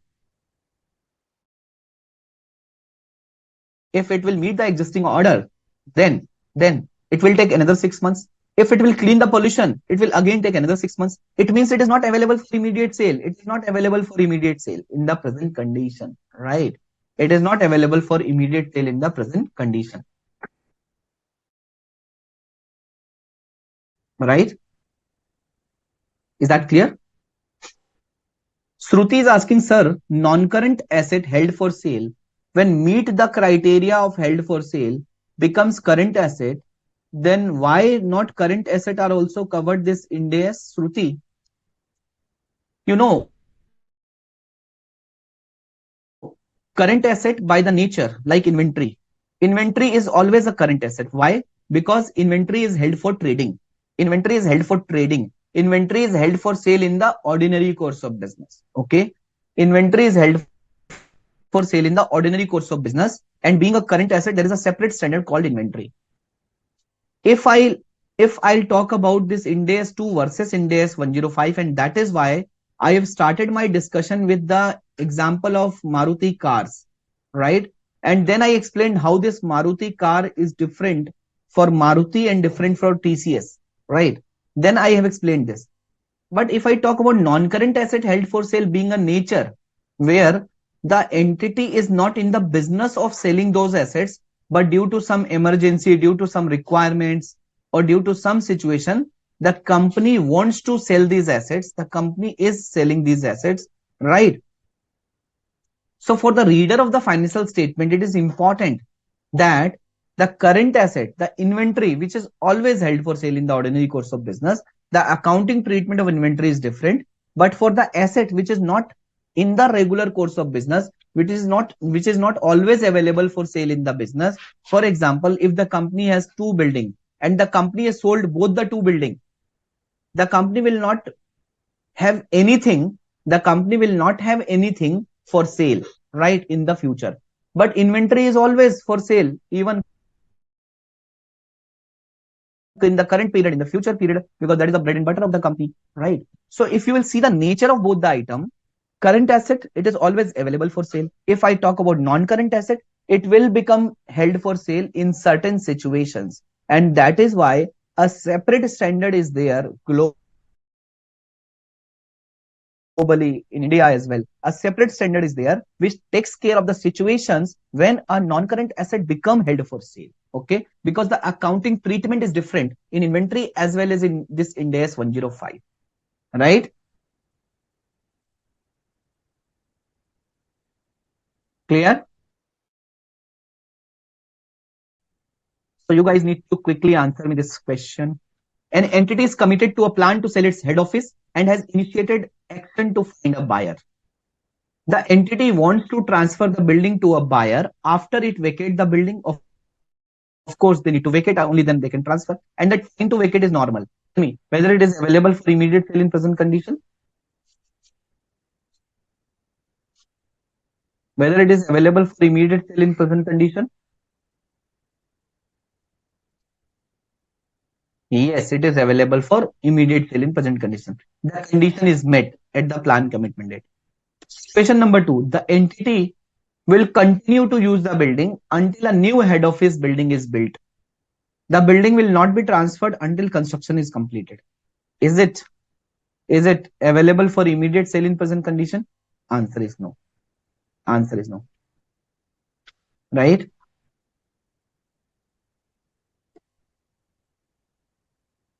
Next, the entity is committed to a plan to sell a factory and has already initiated an action to find the buyer.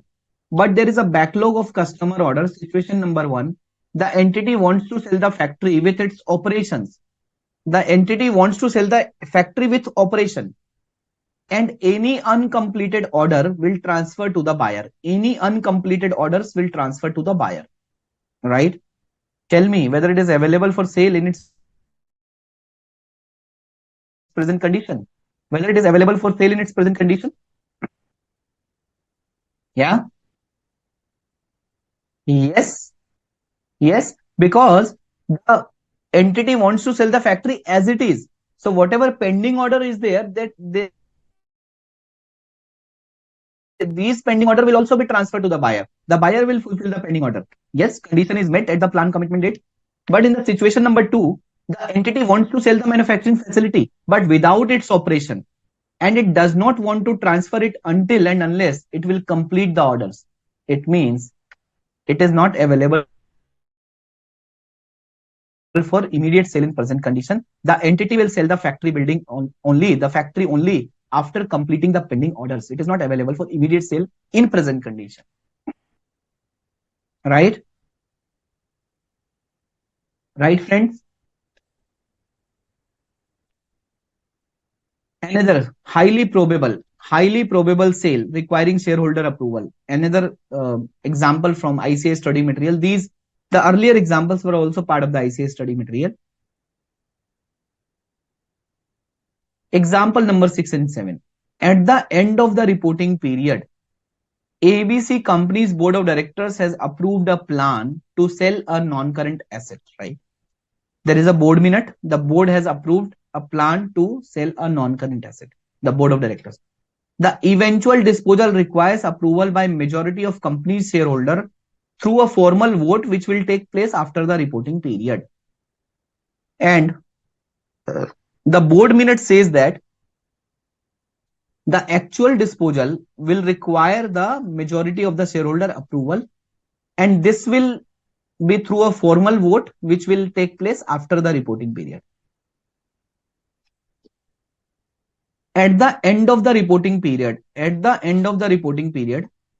a majority of the company's shareholders have provided the company. At the end of the reporting period, a majority of the company's shareholders have provided the company with signed irrevocable agreements stating that they will vote in favor of the disposal. At the end of the reporting period, a majority of the company's shareholders have provided the company with signed irrevocable agreement stating that they will vote in the favor of the disposal. So at the end of the reporting period, majority shareholder have already signed and given their consent that yes, we will vote in the favor of the company, in the favor of the disposal, right?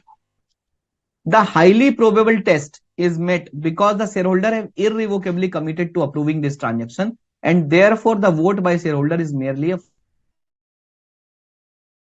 formality. So friends, it says that on the reporting date, let's say if you have to decide whether it is held for sale or it is not held for sale, means whether it is highly probable or not. So the only thing is the shareholder voting will happen after reporting date. But before reporting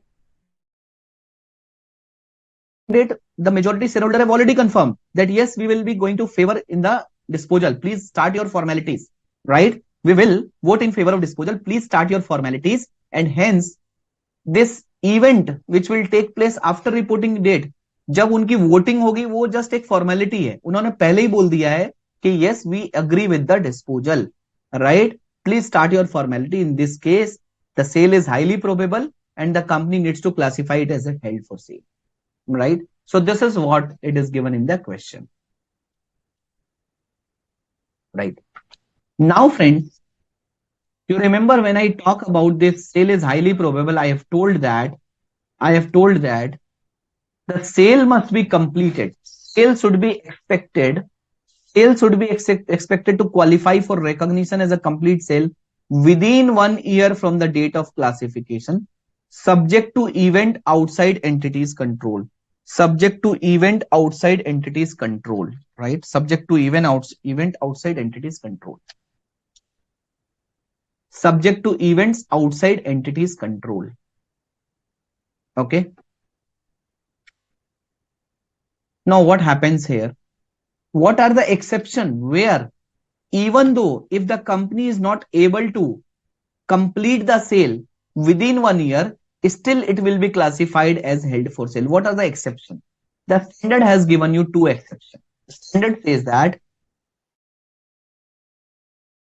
there are two exceptions where 1 year rule exception is there, where even though the company has not been able to sell within 1 year, still the company will show that asset as a non-current asset held for sale. And what are those two rules? So let me talk about. An extension of the period to complete sale may extend beyond 1 year due to circumstances outside the entity's control. Due to the circumstances outside the entity's control, right? What are those circumstances? Unexpected circumstances delayed the sale or disposal of asset or disposal group held for sale. For example, COVID, natural calamities. So on 23rd March 2020, there was a national lockdown because of the COVID. So let's say the companies have classified on 31st March 19 balance sheet, the companies has classified a non-current asset held for sale because they were expecting that yes, the sale will be completed within 1 year. ISPC condition was meeting, all the sale is highly probable condition was meeting, and they were expecting that sale will be complete within 1 year. In December 19, the COVID problem was started in China. In February 20, the COVID was started in India as well. So due to that, the court was not operating at full capacity and the company was not able to sell the asset. The company was not able to complete the transaction. And then there was a national lockdown for 2 months. And then even the court was operating at a limited capacity virtually.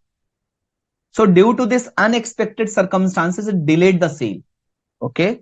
In that circumstances, even though this has completed, this has already crossed 1 year, still it has to be classified as held for sale. Number two. So here the unexpected circumstances, here the extension of the period beyond 1 year due to some unexpected circumstances. The second condition is if the 1 year period has been extended due to the unexpected condition imposed by the buyer or a party related to the buyer after the firm purchase commitment is obtained. If some unexpected condition is imposed by the buyer, because buyer is telling me, see, this is your factory, right? I am not well experienced about this factory. Please clean all the pollutants, please clear all the chimneys, please do all the overhauling and repair, and then please give it to me. Okay. And the seller is saying that Mr. Buyer, I'll do all these things, but it will take 1 year, at least 1.5 years to complete all these things. The buyer is telling that, oh, okay, I don't have any problem. Please take your time. But before selling this asset to me, please do all this stuff, right? Please do all this stuff. So if unexpected condition is imposed by the buyer, right? And that will impact in extending the period beyond 1 year. It will also consider as an exception to 1 year rule. But there is one more condition in this condition. It says that if the unexpected condition is imposed by the buyer after the firm purchase commitment is obtained. What is meant by firm purchase commitment? Firm purchase commitment means binding agreement. Means binding agreement. So if a binding agreement has been entered with the buyer, that buyer is committed to buy the factory, and after that buyer is saying I have already entered into a contract with the buyer, and it is a binding agreement. If buyer will walk out from this contract, buyer have to bear a huge penalty, right? In that case, how does it matters to me? I have already entered into a contract for sale. I got some good amount of money as an token amount or as an advance amount, right? Now buyer is telling me that I'm committed to buy this property, but please do all these things on my behalf, right? So the seller is doing on the buyer's behalf, and it will take 2 year, 3 year, 1 year, whatever it take, right? It will still classify as non-current asset held for sale because the actual transfer has not happened. That is why it is coming in the name of the account, right? Is that clear? So in such circumstances, asset or disposal group will be still classified as held for sale. What is the basic condition? The basic condition is the sale is expected to complete within 1 year. There are two exceptions to it, that even though it crossed by 1 year, more than 1 year, still it will be classified as held for sale. Two conditions are like unexpected circumstances delayed the sale or disposal like COVID. Second, unexpected condition imposed by the buyer, but only after the binding agreement has been entered. The firm purchase commitment has been obtained. Right? Is it clear in mind, friends, or it is not clear in mind? Please tell me if it is clear in mind. Please tell me if it is clear or it is not clear. I am explaining it in a very layman language, very simple language, so that you guys will be able to understand the concept. Hemant, is that clear? Geeta, Adipakala, Tanisha, is that clear? Shall I move forward? I hope it is clear to all of you. Very good. Yes. Sale period beyond 1 year. Let's discuss this case study. Kejri Vidyut Limited, an energy sector company, is committed to sell one of its product line, one of its business line. This require regulatory approval, right? This require regulatory approval. It could take more than 12 months to obtain this approval. So this is a normal approval, right? This is a normal approval. Generally, this approval happens in few months, right? In a small amount of time. But it could take, it may take, हो सकता है that it take 12 months to obtain the regulatory approval. However, a binding agreement has already been signed before approval can be obtained, right? Because this is a normal course and the company used to take this kind of approval, and regulators are providing this approval. But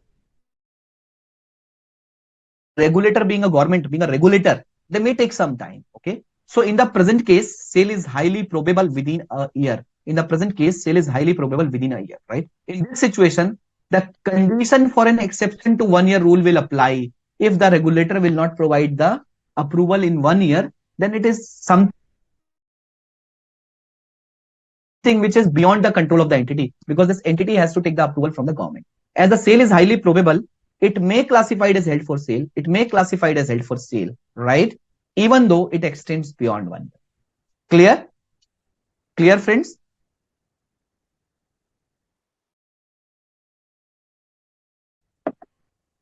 Is it clear, friends?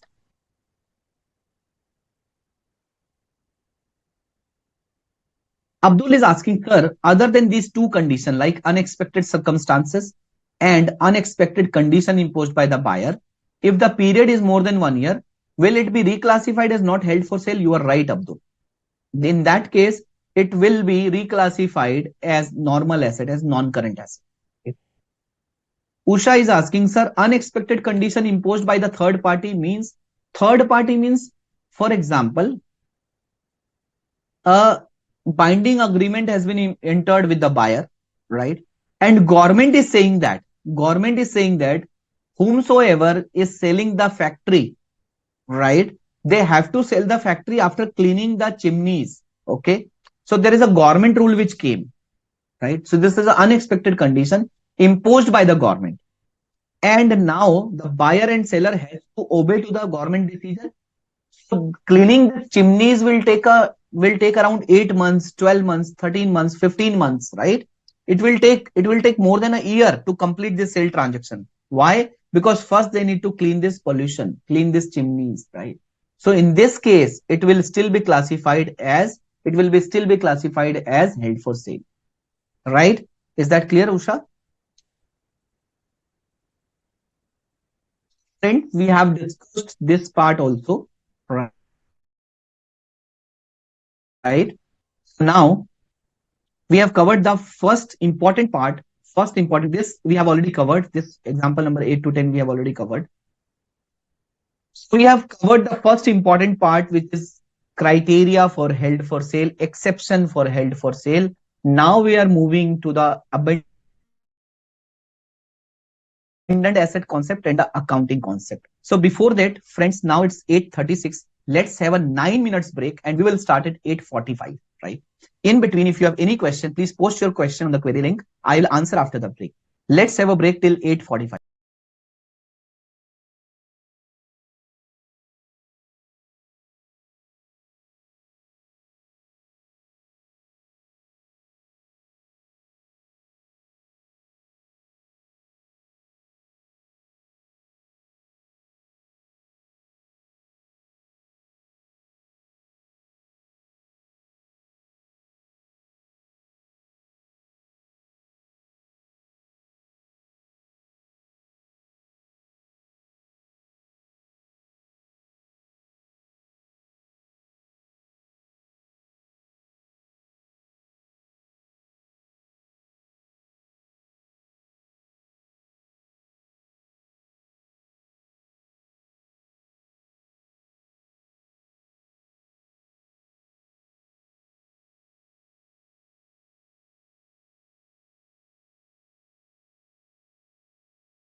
Hemant asking for if sale execution takes more than 1 year and WDV is less than fair market value, impairment needs to be checked. Hemant, I'll answer this question when I'll take accounting part, right?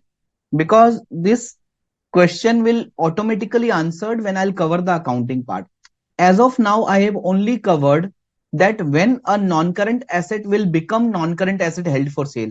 When Ind AS 16 PP becomes Ind AS 105. That's what I have only covered right now. So I am going to cover the accounting part also, right? So in when I'll cover this accounting part, this question will automatically covered there, right? But to your question, yes, impairment needs to be checked. And how it is going to be checked, that will be covered in the accounting. Yeah, friend. Now let's discuss a concept in Ind AS 105, which is a concept of abandoned asset. What is meant by abandoned asset? Abandoned asset means छोड़ा हुआ asset. So non-current asset or disposal group that is to be abandoned should not be classified as held for sale. What is meant by abandoned of asset? Let me tell you. Let's say a company has three machineries, machine number 1 or A, B, and C. These are the three machineries. A, B, and C. A, B, and C. Right? So in Punjab and Haryana, there are places called Panipat, Ludhiana, right? Where a lot of woolen mills are there. They are into manufacturing of woolen clothes. In summer season, the supply of woolen clothes will decline substantially, right? So they produce only few woolen clothes, only in few quantity, and that is why what they do, they pack this machine number B and C, right? They do a packaging of machine number B and C. Since this machine will not be in use for the next 6-7 months, right? Either they will keep it into the godown or they will pack the machinery and lying as it is. Okay. सो क्योंकि production कम हो गया तो machine B और सी को उन्होंने pack करके रख दिया, या तो गोडाउन में रख दिया या वहीं छोड़ दिया, फ्लोर पे रख दिया. So these assets are called as abandoned asset. These assets are known as abandoned asset, right? So the standard is asking whether the question is whether this abandoned asset will be classified as held for sale. Answer is no, because the intent is not to sell the asset. The intent is to use the asset when the demand will picked up. When winter season will come and demand will picked up, of course, in that case, this B and C machinery will again required to be used. This is known as abandoned asset, not held for sale asset. So this is one of the concept which is given under Ind AS 105. So if you got a question in exam which says that the company's demand for the product is substantially declined, and the company is not doing any production from one of its plant, and the company has already packed that plant, and the company has kept as it is, and the company will use that plant only when the demand will picked up, okay, only when it is required. So it means the intention is to not to sell. It is not available for immediate sale in present condition. Rather, it is not available for sale. I am talking about immediate sale in present condition. It is not even available for sale. So it will not qualify under Ind AS 105. Clear? Is that clear, friends? Entity seizes manufacturing plant because demand has declined. However, the plant is maintained in a workable condition and it is expected to be brought back into use in future when demand will pick up. It is neither to be treated as abandoned asset nor as held for sale because its carrying amount will be recovered principally through a continuous use. Therefore, the entity will not stop charging depreciation or treat it as a held for sale. Friends, whenever an asset has to be treated as held for sale asset, now you are aware that it has to be classified as a current asset, right? It has to be classified under current asset. So when it classifies under current asset and the intent is not to use the asset, the intent is to sell the asset, Ind AS 105 says that depreciation will be stopped on the day when it become held for sale. When it become held for sale, right? So depreciation is not going to be charged when it become held for sale. If you remember, in PPE standard, in intangible asset standard, and in investment property standard, I have told you that the depreciation is going to be stopped when the asset is de-recognized, or when the asset's carrying value is become equal to the residual value, or or when the asset is classified as held for sale, or when the asset is classified as held for sale, right, under Ind AS 105. Is that clear? So when the asset is classified as held for sale in Ind AS 105, it is no longer a PP, it is no longer an intangible asset, it is no longer investment property, it is a held for sale asset classified under current assets, and depreciation is required to be stopped on that asset. Right, friends? So this was the concept of abandoned asset. Now, friends, we reached to the accounting part. Now we reached to the accounting part. Let's discuss the accounting part. I hope abandoned asset is also clear to all of you. Right, guys? Is that clear to you? Let me take you through with the accounting part. And before touching on the accounting part, so I hope this Excel file is visible to all of you. This Excel file is visible, friends. Yeah.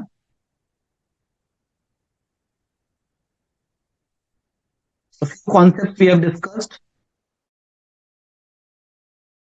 In CHFX, where carrying amount is principally recovered through sale transaction, not through the continuing use. Nowadays, now we have understood the meaning of non-current asset held for sale, individual asset held for sale, group of asset held for sale, which is disposal group, right? So this part we have also covered. Question is, when a non-current asset will be classified as held for sale?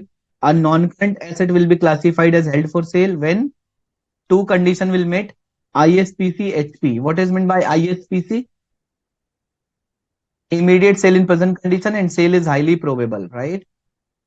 And sale is highly probable. This is also we have discussed this part. ISPC shows the intent and ability, and highly probable shows the efforts in execution. Okay, right? And what are the examples of sale is highly probable? What are the condition of sale is highly probable?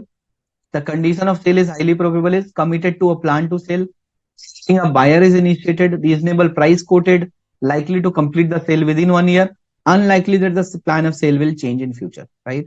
These are the conditions. What is the exception to 1 year rule? The exception to 1 year rule is number one, due to the unexpected circumstances beyond entity's control. And the second one is, the first one is circumstances beyond entity's control plus firm purchase commitment has been entered, right? In case of a buyer, firm purchase commitment has been entered. If it is due to the condition imposed by the buyer. This is what we have discussed so far, right? Now coming to the measurement provisions of Ind AS 105. Measurement provisions of Ind AS 105. Accounting treatment in Ind AS 105. This is what we are going to discuss now. The accounting treatment, right? We are going to discuss the accounting treatment. Accounting treatment, the measurement provisions of Ind AS 105. Friend, number one, this Ind AS 105 non-current asset held for sale normally includes your PP, intangible asset, investment property, if it is a individual asset held for sale. If it is a group of asset held for sale, it may include your current assets and few element of your current liabilities as well. So liabilities as well, not current liability, liabilities. Right? Now, sir, at what value non-current asset held for sale is going to be recognized? So I am telling you three steps. Step number one. Whenever an asset becomes a non-current asset held for sale, on that date, compute the carrying value compute the carrying value of non-current asset held for sale or disposal group on the date of classification is held for sale as per the respective standard. Means, for example, there is a building. A building was purchased 5 years ago. The life of the building is 20 years. Today, on 7th November, the building is classified as held for sale. Why? Because held for sale criteria is met. So you need to compute the carrying value of this building as per Ind AS 16 up to 6 November 2023. Means immediately before classification is held for sale, you need to compute the carrying value of this asset as per the respective standard. Do you remember the formula of carrying value? Have I told you the formula of carrying value?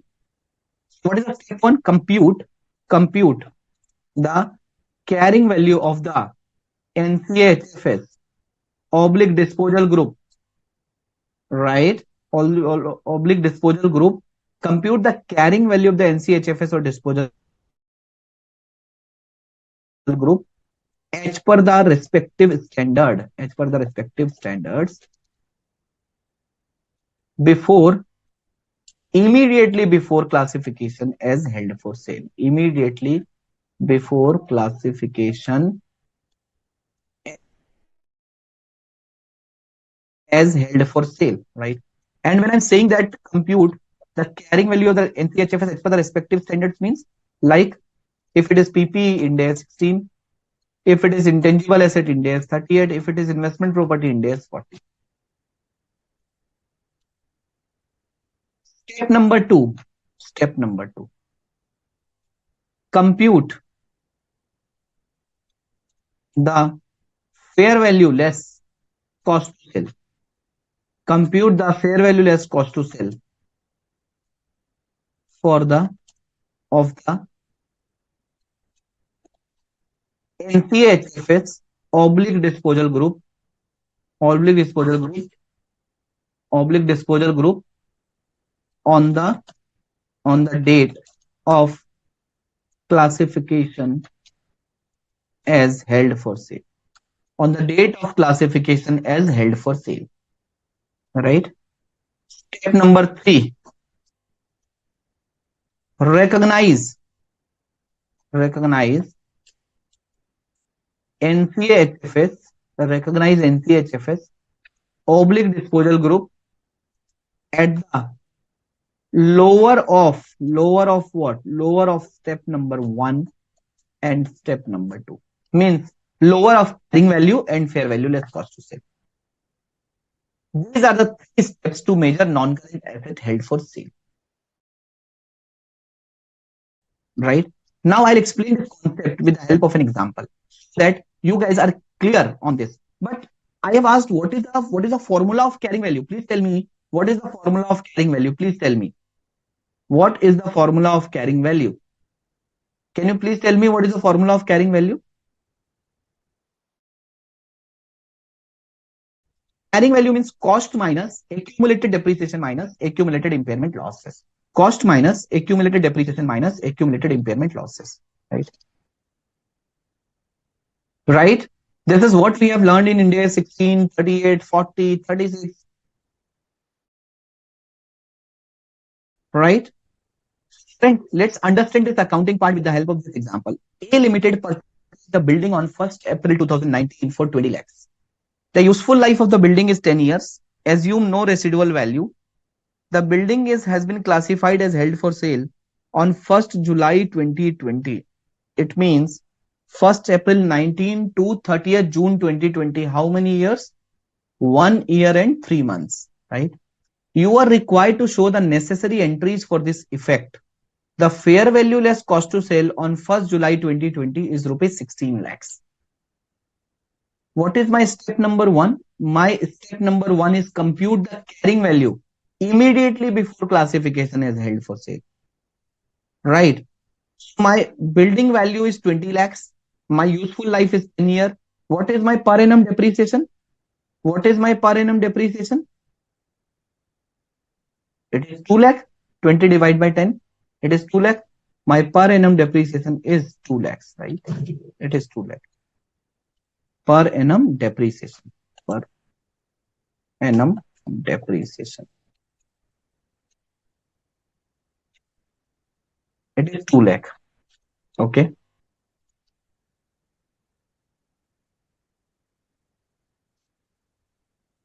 And what else is given in the question? Date classification is held for sale is given, and fair value less cost to sell on 1st July 20 is given. This is also given in the question. These aspects are given in the question, right? The question is clear to all of you. The cost of the building is 20 lakh. Useful life is 10 year. No residual value. Per annum depreciation is 2 lakh. Date of classification is held for sale is 1st July 20. Date of purchase of asset. Date of purchase of asset. It is 1st April 2019. 1st April 2019.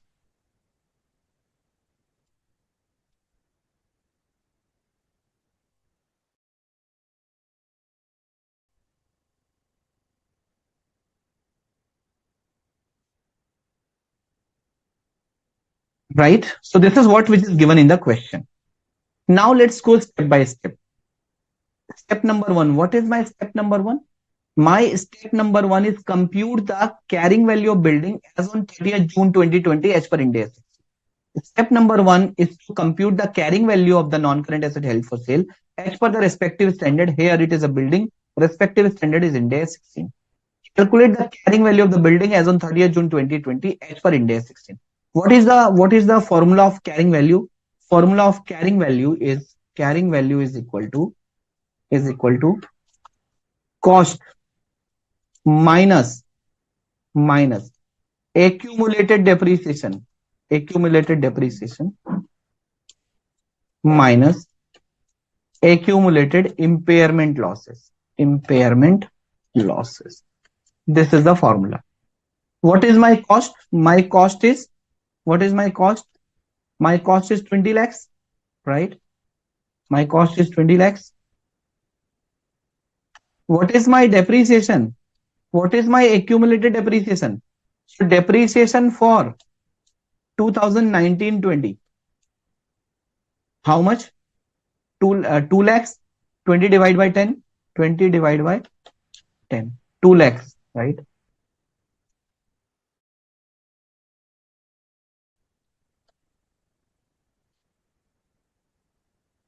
Two lakh. Depreciation for 3 months. Now we need to compute the depreciation 3 months also. 3 months up to 30th June, right? Up to 30th June 20. How much is the depreciation for 3 months? If the full year is 2 lakhs, what is the depreciation for 3 months? 2 divided by 12 multiplied by 3. It is how much? It is 0.50 lakhs. It is 0.50 lakhs, right? What is my impairment loss? It is not given in the question. What is my carrying value? What is my carrying value?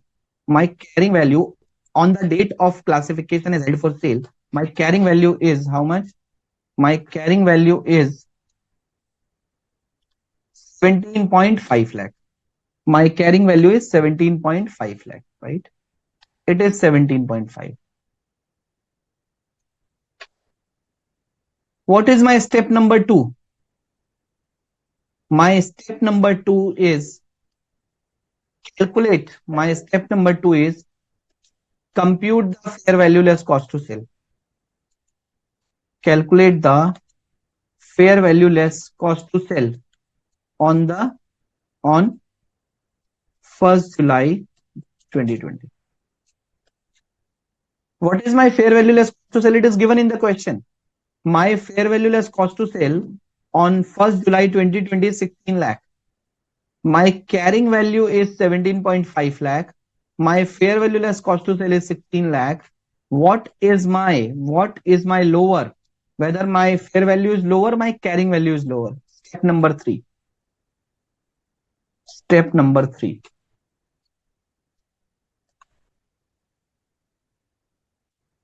Recognize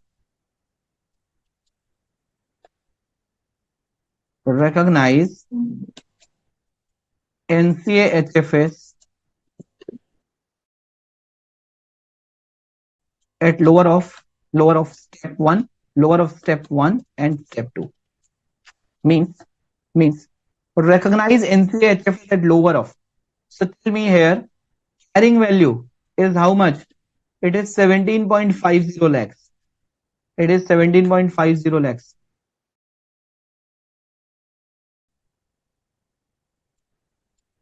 So carrying value is 17.50 lakhs. What is my fair value less cost to sell? My fair value less cost to sell is how much? It is 16 lakhs. It is 16 lakhs. So which is lower? What is lower? So lower value is how much? It is 16 lakhs. It is 16 lakhs, right? So my NCHFS will be recognized at 16 lakhs. It is recognized at 16 lakhs, right?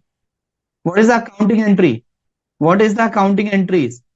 Let's quickly do the accounting entries. So let's complete the accounting entries for this entire transaction. Accounting entries. What is the accounting entry when the building was purchased? What is the accounting entry? What is the accounting entry when building was purchased? Your first accounting entry is for purchase of building. Your first accounting entry is for purchase of building, right? As on 1st April 19, what is the accounting entry?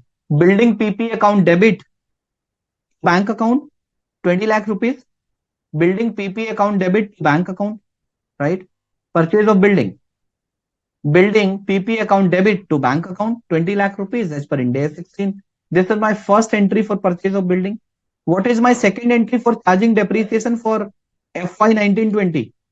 Depreciation account debit to PP or to accumulated depreciation, whatever.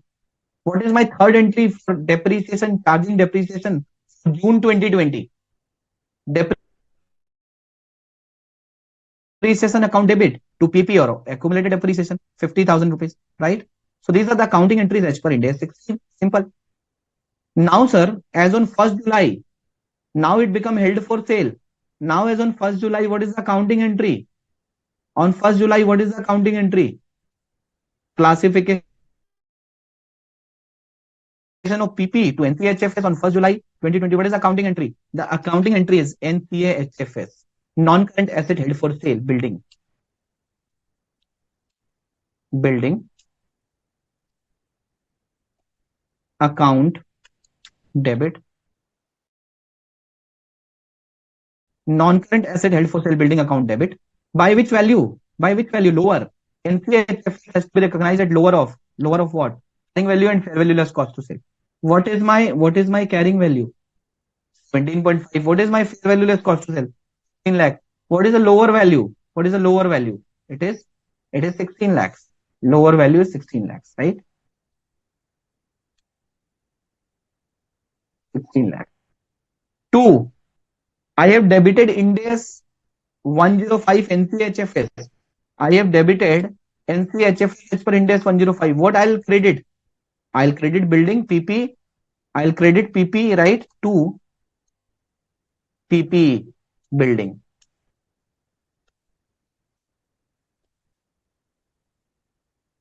At what value I'll credit PP?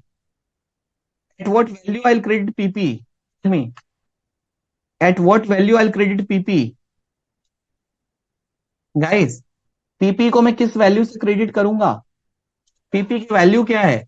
20 lakh पे मैंने purchase किया था, 2 lakh depreciation charge कर दिया last year में, 50,000 I have charge in this year. My carrying value of the PP is 17.5 lakh. My carrying value of the PP is 17.5 lakh. I'll credit PP by 17.5 lakh. What is my carrying value? 17.5. Right? I'll credit PP by 17.5 lakh. Right? This is what I'll credit PP. Right, Hemant? Yeah. Now where the difference will go?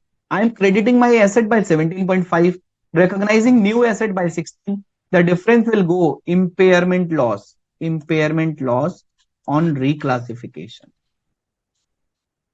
Impairment loss on reclassification. Impairment loss on reclassification. Okay. Impairment loss on reclassification debit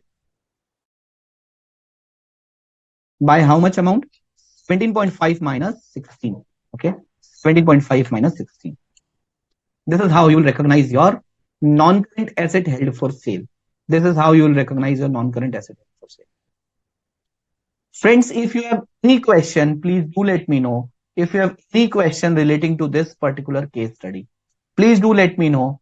Have you understood at what value non-current asset held for sale is going to be recognized?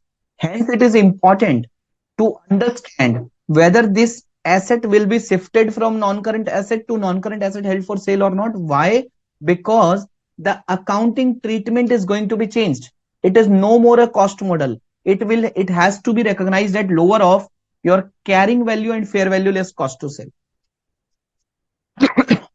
Rahul is asking, sir, if my fair value less cost to sell would be 18 lakh in this case, then what will happen? Rahul, in this case, your carrying value is 17.5 lakh. Your fair value less cost to sell would be 18 lakh. What is lower? Your carrying value is lower. Your NCHFS has to be recognized at lower of carrying value and fair value less cost to sell. It means at 17.5 lakh. What is your accounting entry? NCHFS account debit 17.5 lakh to PP credit 17.5 lakh. There is no impairment loss. Simple. It's like a mathematics.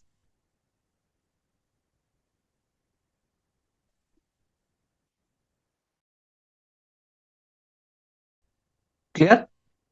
Clear, friends? So on the date of classification as held for sale, you need to compute the carrying value as per the respective standard. Means as per the respective standard, if depreciation or amortization is required, you have to do that.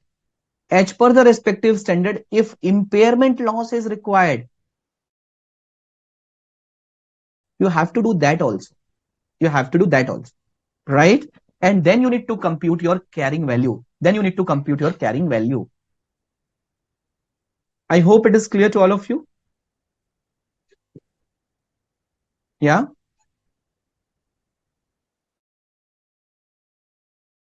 Clear? Is that clear?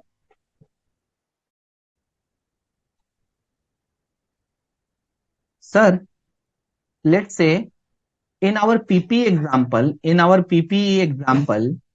right? In our PPE example, let's say in our PP standard, we have also understood this definition. Carrying value is equal to cost minus accumulated depreciation minus accumulated impairment losses, right? So let me do one thing. I am repeating this example again. The same example. I am repeating this entire example again, right? I'll just do few changes in this example. I'll do some changes in this example.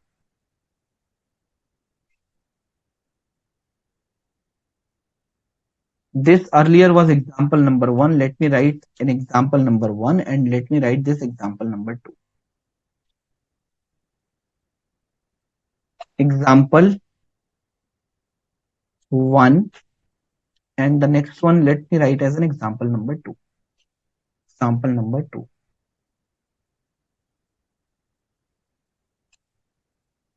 Now I'll complicate this example little bit. A Limited purchased a building on 1st April 19 for 20 lakhs. Useful life of the building is 10 years. Assume no residual value. The building has been classified as non-current, classified as held for sale on 1st July 20. You are required to show the necessary entries for this effect, right? And friends, let's say, let me write here.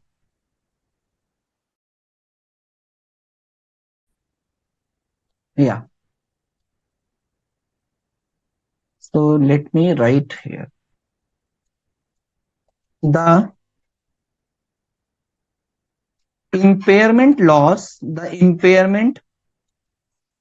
loss on 30th June 2020, 30th June 2020 on this PPE, right, which is building on this building. Let me write building here. On this building is rupees is rupees uh is rupees 1 lakh, right? Is rupees 1 lakh, right? Is rupees 1 lakh, okay? And fair value less cost to sell on 1st July 2020 is rupees 16 lakh. Now in this question, the additional information is given. And what is that additional information? Impairment loss is given. Impairment loss is given. What is the impairment loss? It is 1 lakh, right? Impairment loss as on 30th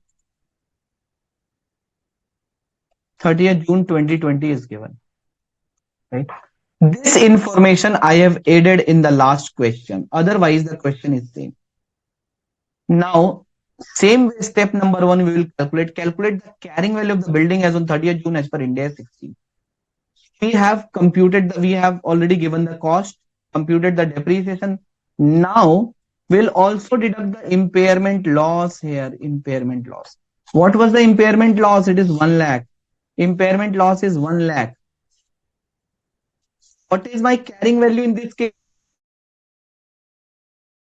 My carrying value is 16.5 lakhs, right? This is my 16.5 lakh. My fair value less cost to sell is 16 lakh only, right? My carrying value is 16.5 lakh. My fair value less cost to sell is 16 lakh. My lower value is still 16 lakh, right?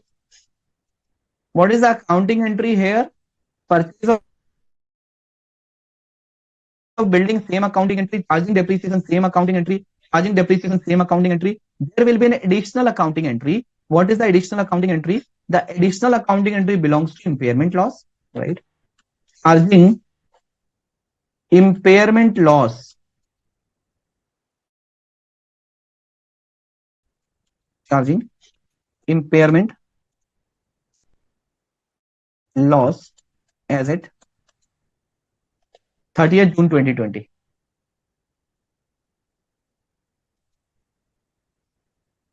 Impairment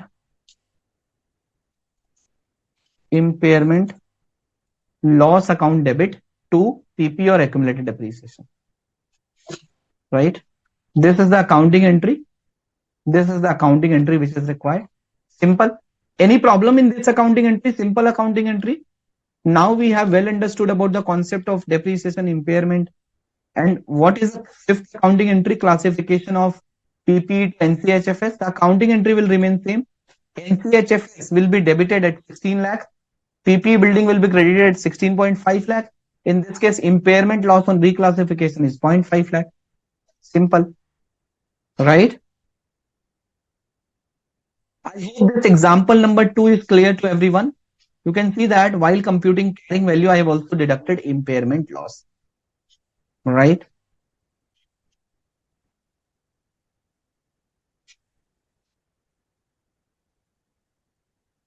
Shruti is asking carrying value versus fair value less cost to sell.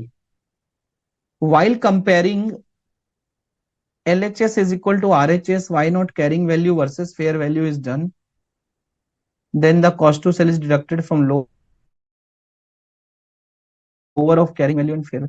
Shruti, I have not understood your question. The concept is you need to compute the carrying value as per the respective standard. The formula of carrying value is cost minus depreciation minus impairment. If there is any impairment, you have to take care of that impairment also while computing the carrying value. The another formula is fair value less cost to sell, right? Another formula is fair value less cost to sell. It is given in the question. If in the question the fair value was given separately and cost to sell was given separately, I would have deducted cost to sell from fair value, right? Then you need to compare the mathematics. You need to compare one value with the another value. If whatever is lower, you have to recognize your NCHFS, lower value, as simple as that, right? So that's what I've done. Now friends, we understood the initial measurement of non-current asset held for sale. initial measurement of non-current asset held for sale. We need to compute the carrying value, compute the fair value less cost to sell, and then recognize non-current asset held for sale at lower of both the values. If your fair value less cost to sell is lower than the carrying value, there is an impairment loss on reclassification, and that impairment loss will be debited to P&L. Right? This is what we have understood and discussed so far. Now, friends, another question. Let's say in this particular case, on 30th June 2020, you have charged the depreciation and computed the carrying value. Now you are recognizing this asset. This is no longer a PP. Now you need to recognize this asset as a non-current asset held for sale. My question to you is whether depreciation will be charged after 30th June 2020. Answer is no. Once the asset classified as non-current asset held for sale, then depreciation or amortization will be stopped immediately. Why? Because the intent of the company is not to get the future economic benefit by using the asset. Rather, the primary intent is to sell the asset. Right? This is what we discussed. Right? So depreciation and amortization is going to be stopped immediately. Depreciation and amortization is not going to be charged because the intent is not to use the asset, the intent is to sell the asset. And that is why this asset has been transferred from non-current to current assets. Clear? Shruti, is it clear? I hope it is clear to all of you. Sir, in this question on 30th June 2020, it was PP. From 1st July 2020, it became NCHFS, and you have recognized NCHFS at lower of carrying value and fair value less cost to sell. So what happened? What happened if this asset has not been sold, actually not been sold till 31st March 2021? So what is the measurement requirement if the above asset has not been sold on the reporting date till the reporting date? What is the measurement requirement? What is the measurement requirement? Right? Let's talk about the subsequent measurement. What is the subsequent measurement? Standard says that on the reporting date, on the subsequent measurement, on the reporting date, subsequently, non-current asset held for sale has to be remeasured on the basis of fair value less cost to sale. It means once you have recognized non-current asset held for sale, at every reporting date till the time the asset has not been actually sold out, at every reporting date, you have to remeasure fair value less cost to sell. On the every reporting date, subsequently non-current asset held for sale has to be remeasured on fair value less cost to sell. On fair value less cost to sell. Right? Sir, it means we are required to compute fair value less cost to sell on every reporting date till the time the asset has not actually been sold. Answer is yes. So what happens if fair value less cost to sell is subsequently increased? So what happened? In that case, if the fair value less cost to sell is subsequently decreased, if the fair value less cost to sell is subsequently decreased, life is simple. You have to again recognize the impairment loss. But what happens if the fair value less cost to sell subsequently increased? Then you have to record the increase only to the extent of earlier recognized impairment losses. Right? If fair value less cost to sell is decreased subsequently,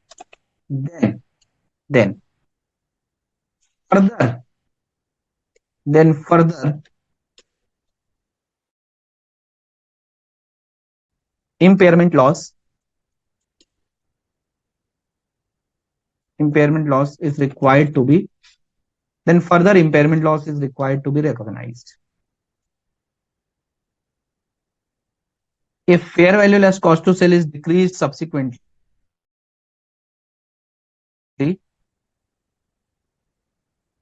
then further impairment loss is required to be recognized. Right? Is that clear? If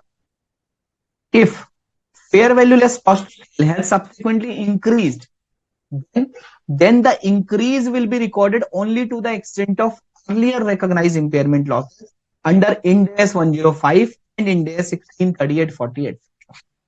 Right? Sir, didn't understood this concept, right? Okay, not to worry. So I am explaining this concept with the help of example, numerically, right? With the numerical example. Don't worry about that.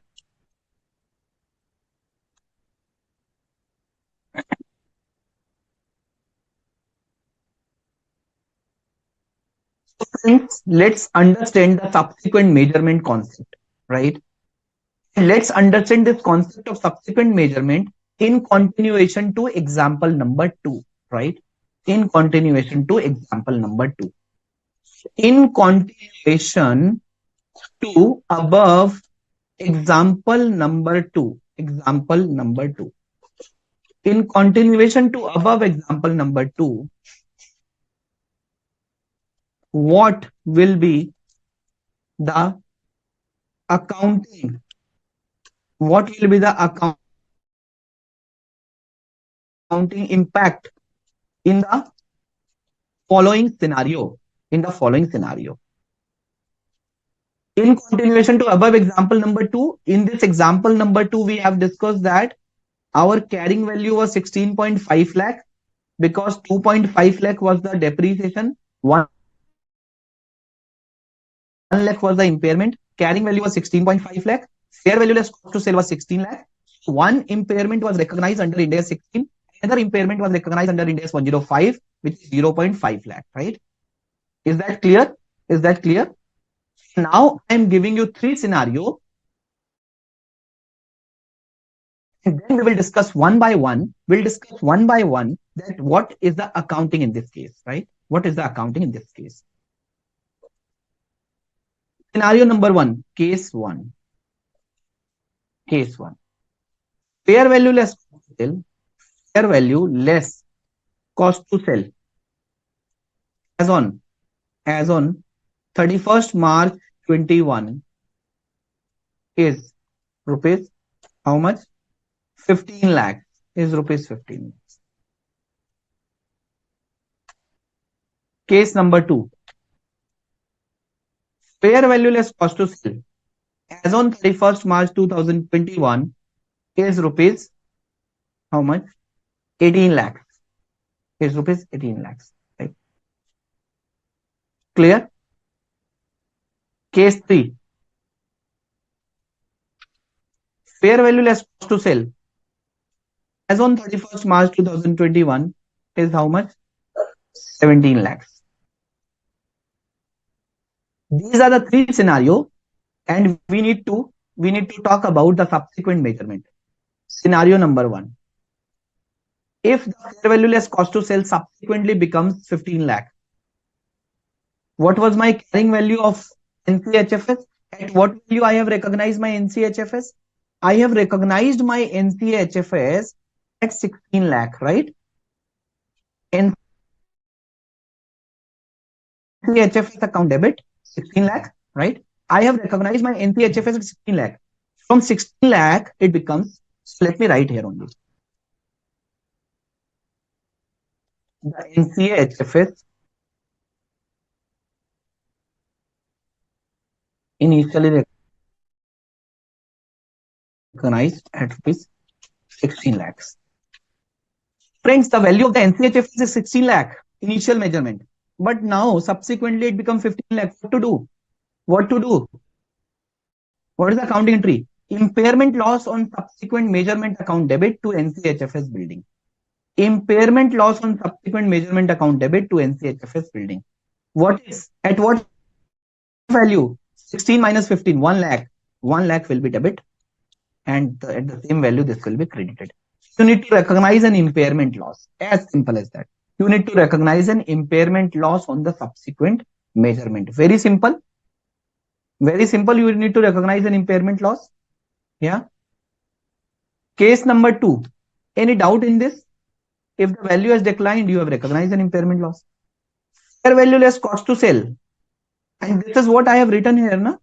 If fair value less cost to sell is decreased subsequently, then further impairment loss is required to be recognized. Now, case number 2. Fair value less cost to sell as on 31st March 2021 is rupees 18 lakhs. Friends, what is my initial value? My NCHF was 16 lakh. Now it becomes 18 lakh. So what should I do? There is an increase of 2 lakhs. There is an increase of 2 lakhs. Should I recognize this entire 2 lakhs? Should I recognize this entire 2 lakhs? What should I do?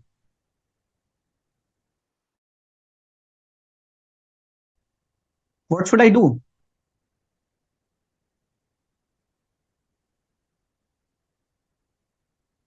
In scenario number 2, my subsequent measurement, my fair value less cost to sell has been increased. It become 18 lakh. It become 18 lakh, right? And my initial value, initial NCHF is 16 lakh. Should I recognize the increase by 2 lakh? Answer is no. Standard says that in case of increase in fair value less cost to sell, you have to recognize the increase only to the extent of earlier impairment losses. Only to the extent of earlier impairment losses. Sir, only to the extent of earlier impairment losses means whatever impairment losses you have incurred earlier. How many impairment losses we have incurred earlier? What is my earlier impairment losses? Earlier impairment losses is equal to impairment loss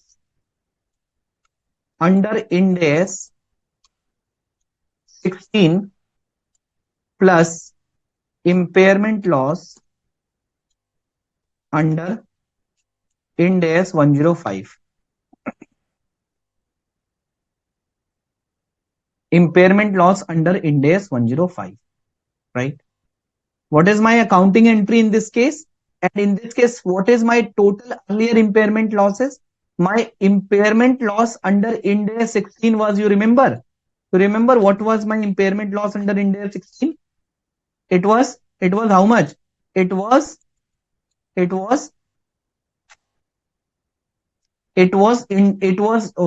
lakh, right? Under Ind AS 16, it was 1 lakh. It was 1 lakh under Ind AS 16, right? This is what we have recorded impairment loss under Ind AS 16. It is 1 lakh. And what is the impairment loss we have recorded under Ind AS 105? It is 15,000. It is 50,000. It is 50,000. Okay. So let me write 50,000. Right? It is 50,000. Clear? I hope it is clear. So what is the total impairment losses we have recognized earlier? The total impairment losses is total impairment losses 1,50,000. What is the total increase? What is the total increase? What is the total increase here? Total increase is 2 lakh. How much increase is going to be recognized? Only to the extent of earlier impairment losses. What is the accounting entry? What is the accounting entry? What is the accounting entry? NCHF is building account debit to impairment reversal account. NCHF is building account debit to impairment reversal account, right?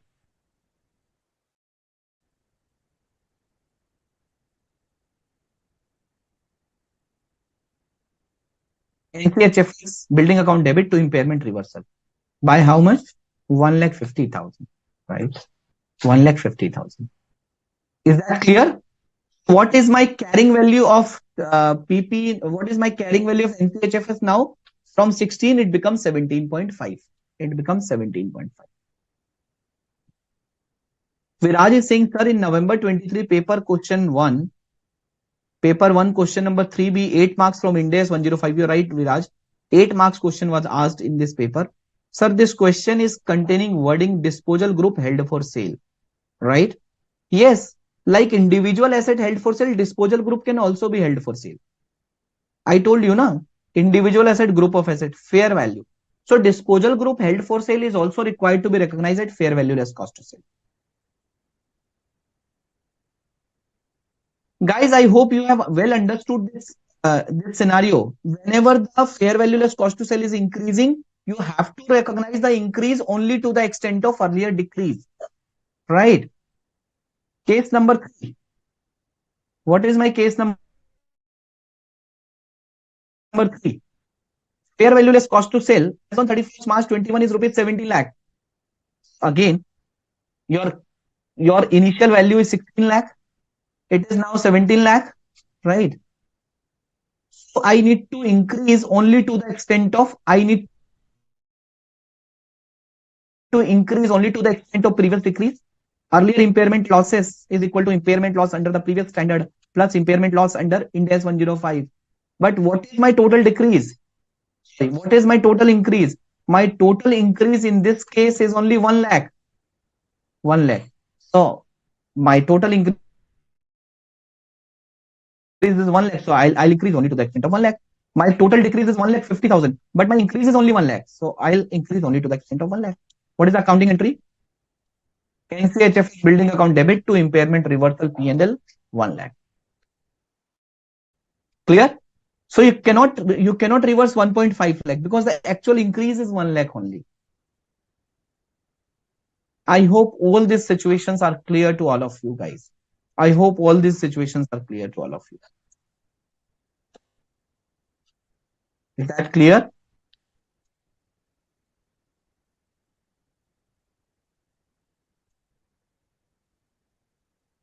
Is that clear, friend?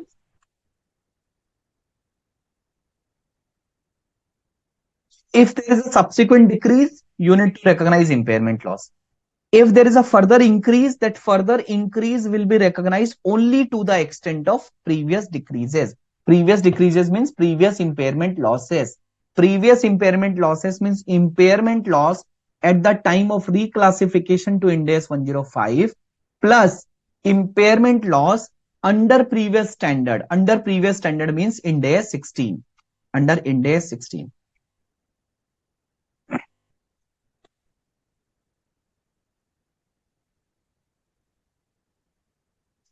Case to increase to extent of impairment.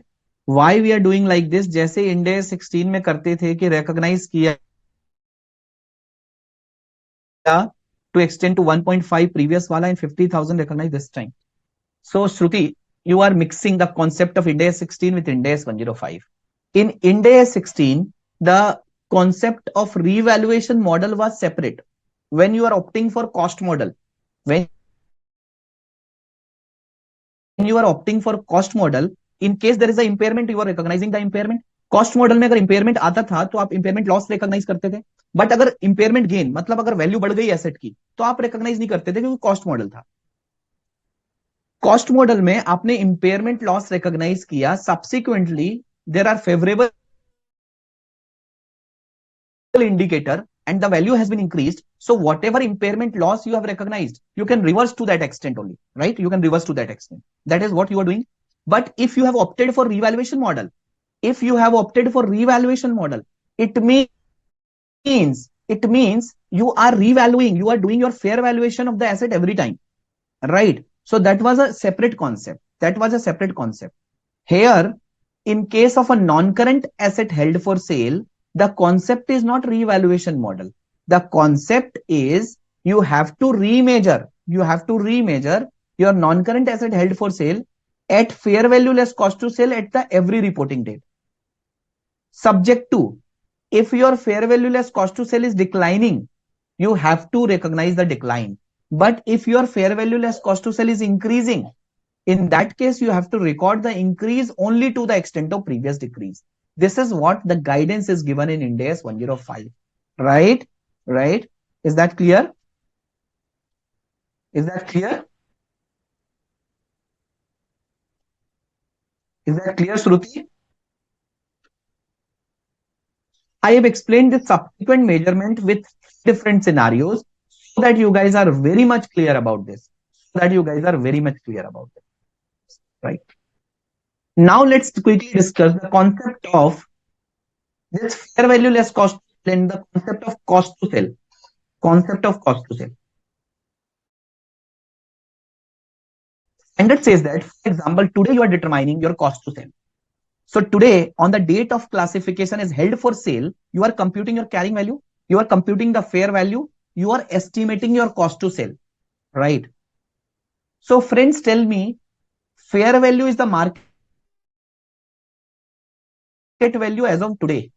But cost to sell, when cost to sell will incur, cost to sell will incur only when there is a sale, right? अगर cell ही नहीं होगी तो cost to cell भी नहीं होगी ना.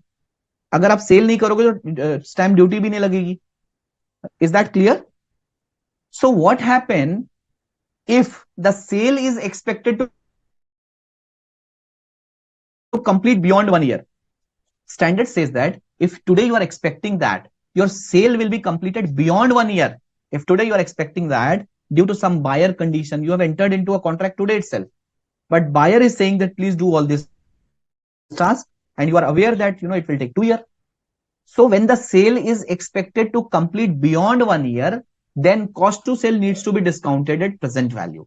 Then cost to sell needs to be discounted at present value, right? For example, let's say date of classification is held for sale is 1st July 20. Fair value on the date of held for sale is 10 lakh rupees. Cost to sell is 1 lakh rupees, right? Cost to sell is 1 lakh rupees and discount rate is 10%. Now, please compute fair value less cost to sell. Compute fair value less cost to sell. In this case, please compute fair value less cost to sell. And in this case, how to compute my fair value less cost to sell? What is my fair value? How to compute my fair value less cost to sell? What is my fair value? My fair value is given in the question with 1 lakh rupees. What is my cost to sell? Is it 1 lakh? Answer is no. This cost has to be measured at present value. 1 lakh divided by 1.1.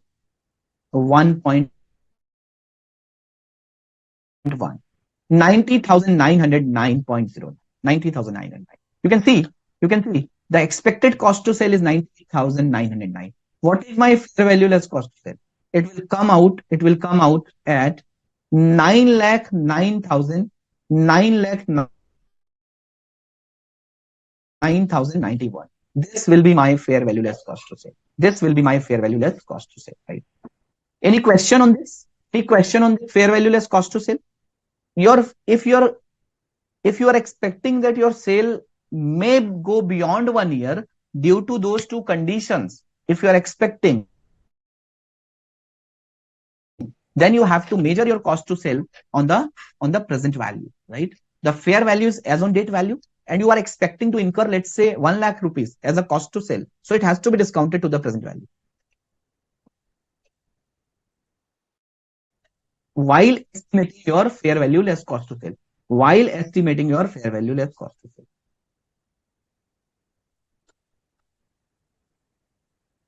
Is it clear to all of you?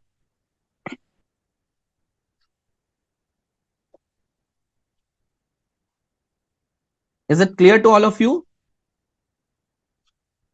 So friends, since morning we have discussed the objective and scope of Ind AS 105. We have also discussed three aspects, which is individual non-current asset held for sale, group of asset held for sale, and discontinued operation, right? And then we discussed that non-current asset held for sale or disposal group asset held for sale, disposal group held for sale are those assets where the future economic benefit will be recovered through a sale transaction, not through a continuing use. And we discussed once a normal asset, yes, Muhammad Abdul, it will be given in the question paper that it is expected to complete in the what time frame it is given, right? So then we have discussed that a normal asset or disposal group will be classified as held for sale if two conditions will be satisfied. Number one, it has to be immediately available for sale in present condition and sale must be highly probable. Then we discussed 5 conditions for sale must be highly probable, which is management is committed to sell, locating a buyer program has been started, marketed at a reasonable price, sale is likely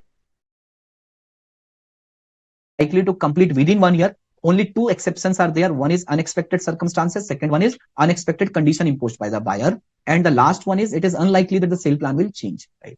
Once these condition will be satisfied, the asset will be classified as held for sale. It has to be presented separately under current assets. Depreciation is required to be stopped, right? Coming to the accounting part, initially non-current asset held for sale has to be measured at lower of carrying value as per the respective standard and fair value less cost to sell on the date of classification. If your fair value less cost to sell is lower than the carrying value, impairment loss is required to be charged. Subsequently, this non-current asset held for sale has to be remeasured at fair value less cost to sell. If fair value less cost to sell will subsequently decline, you have to recognize impairment loss. If it will increase, you have to recognize the increase only to the extent of previous impairment losses, right? If you are expecting that your sale will go beyond 1 year, in that case, you have to discount your cost to sell and take it to the present value for computing fair value less cost to sell, right? This is what we have discussed today, friends. Now I'll take your leave. Thank you so much. I hope you have understood this standard very well. This is a small standard, but very important standard. Like Viraj has mentioned, that 8 marks question have been asked from this standard in the examination. If you have any question, I would be happy to answer. Otherwise, let's conclude the session for the day. And in the next class, we will be completing this particular standard. And in the next class, we will be discussing the disposal group, discontinued operations, and one of the complete case study on the individual non-current asset held for sale as well. Right? Thank you so much, students. Thank you so much. Stay safe, stay happy. Bye-bye. Take care.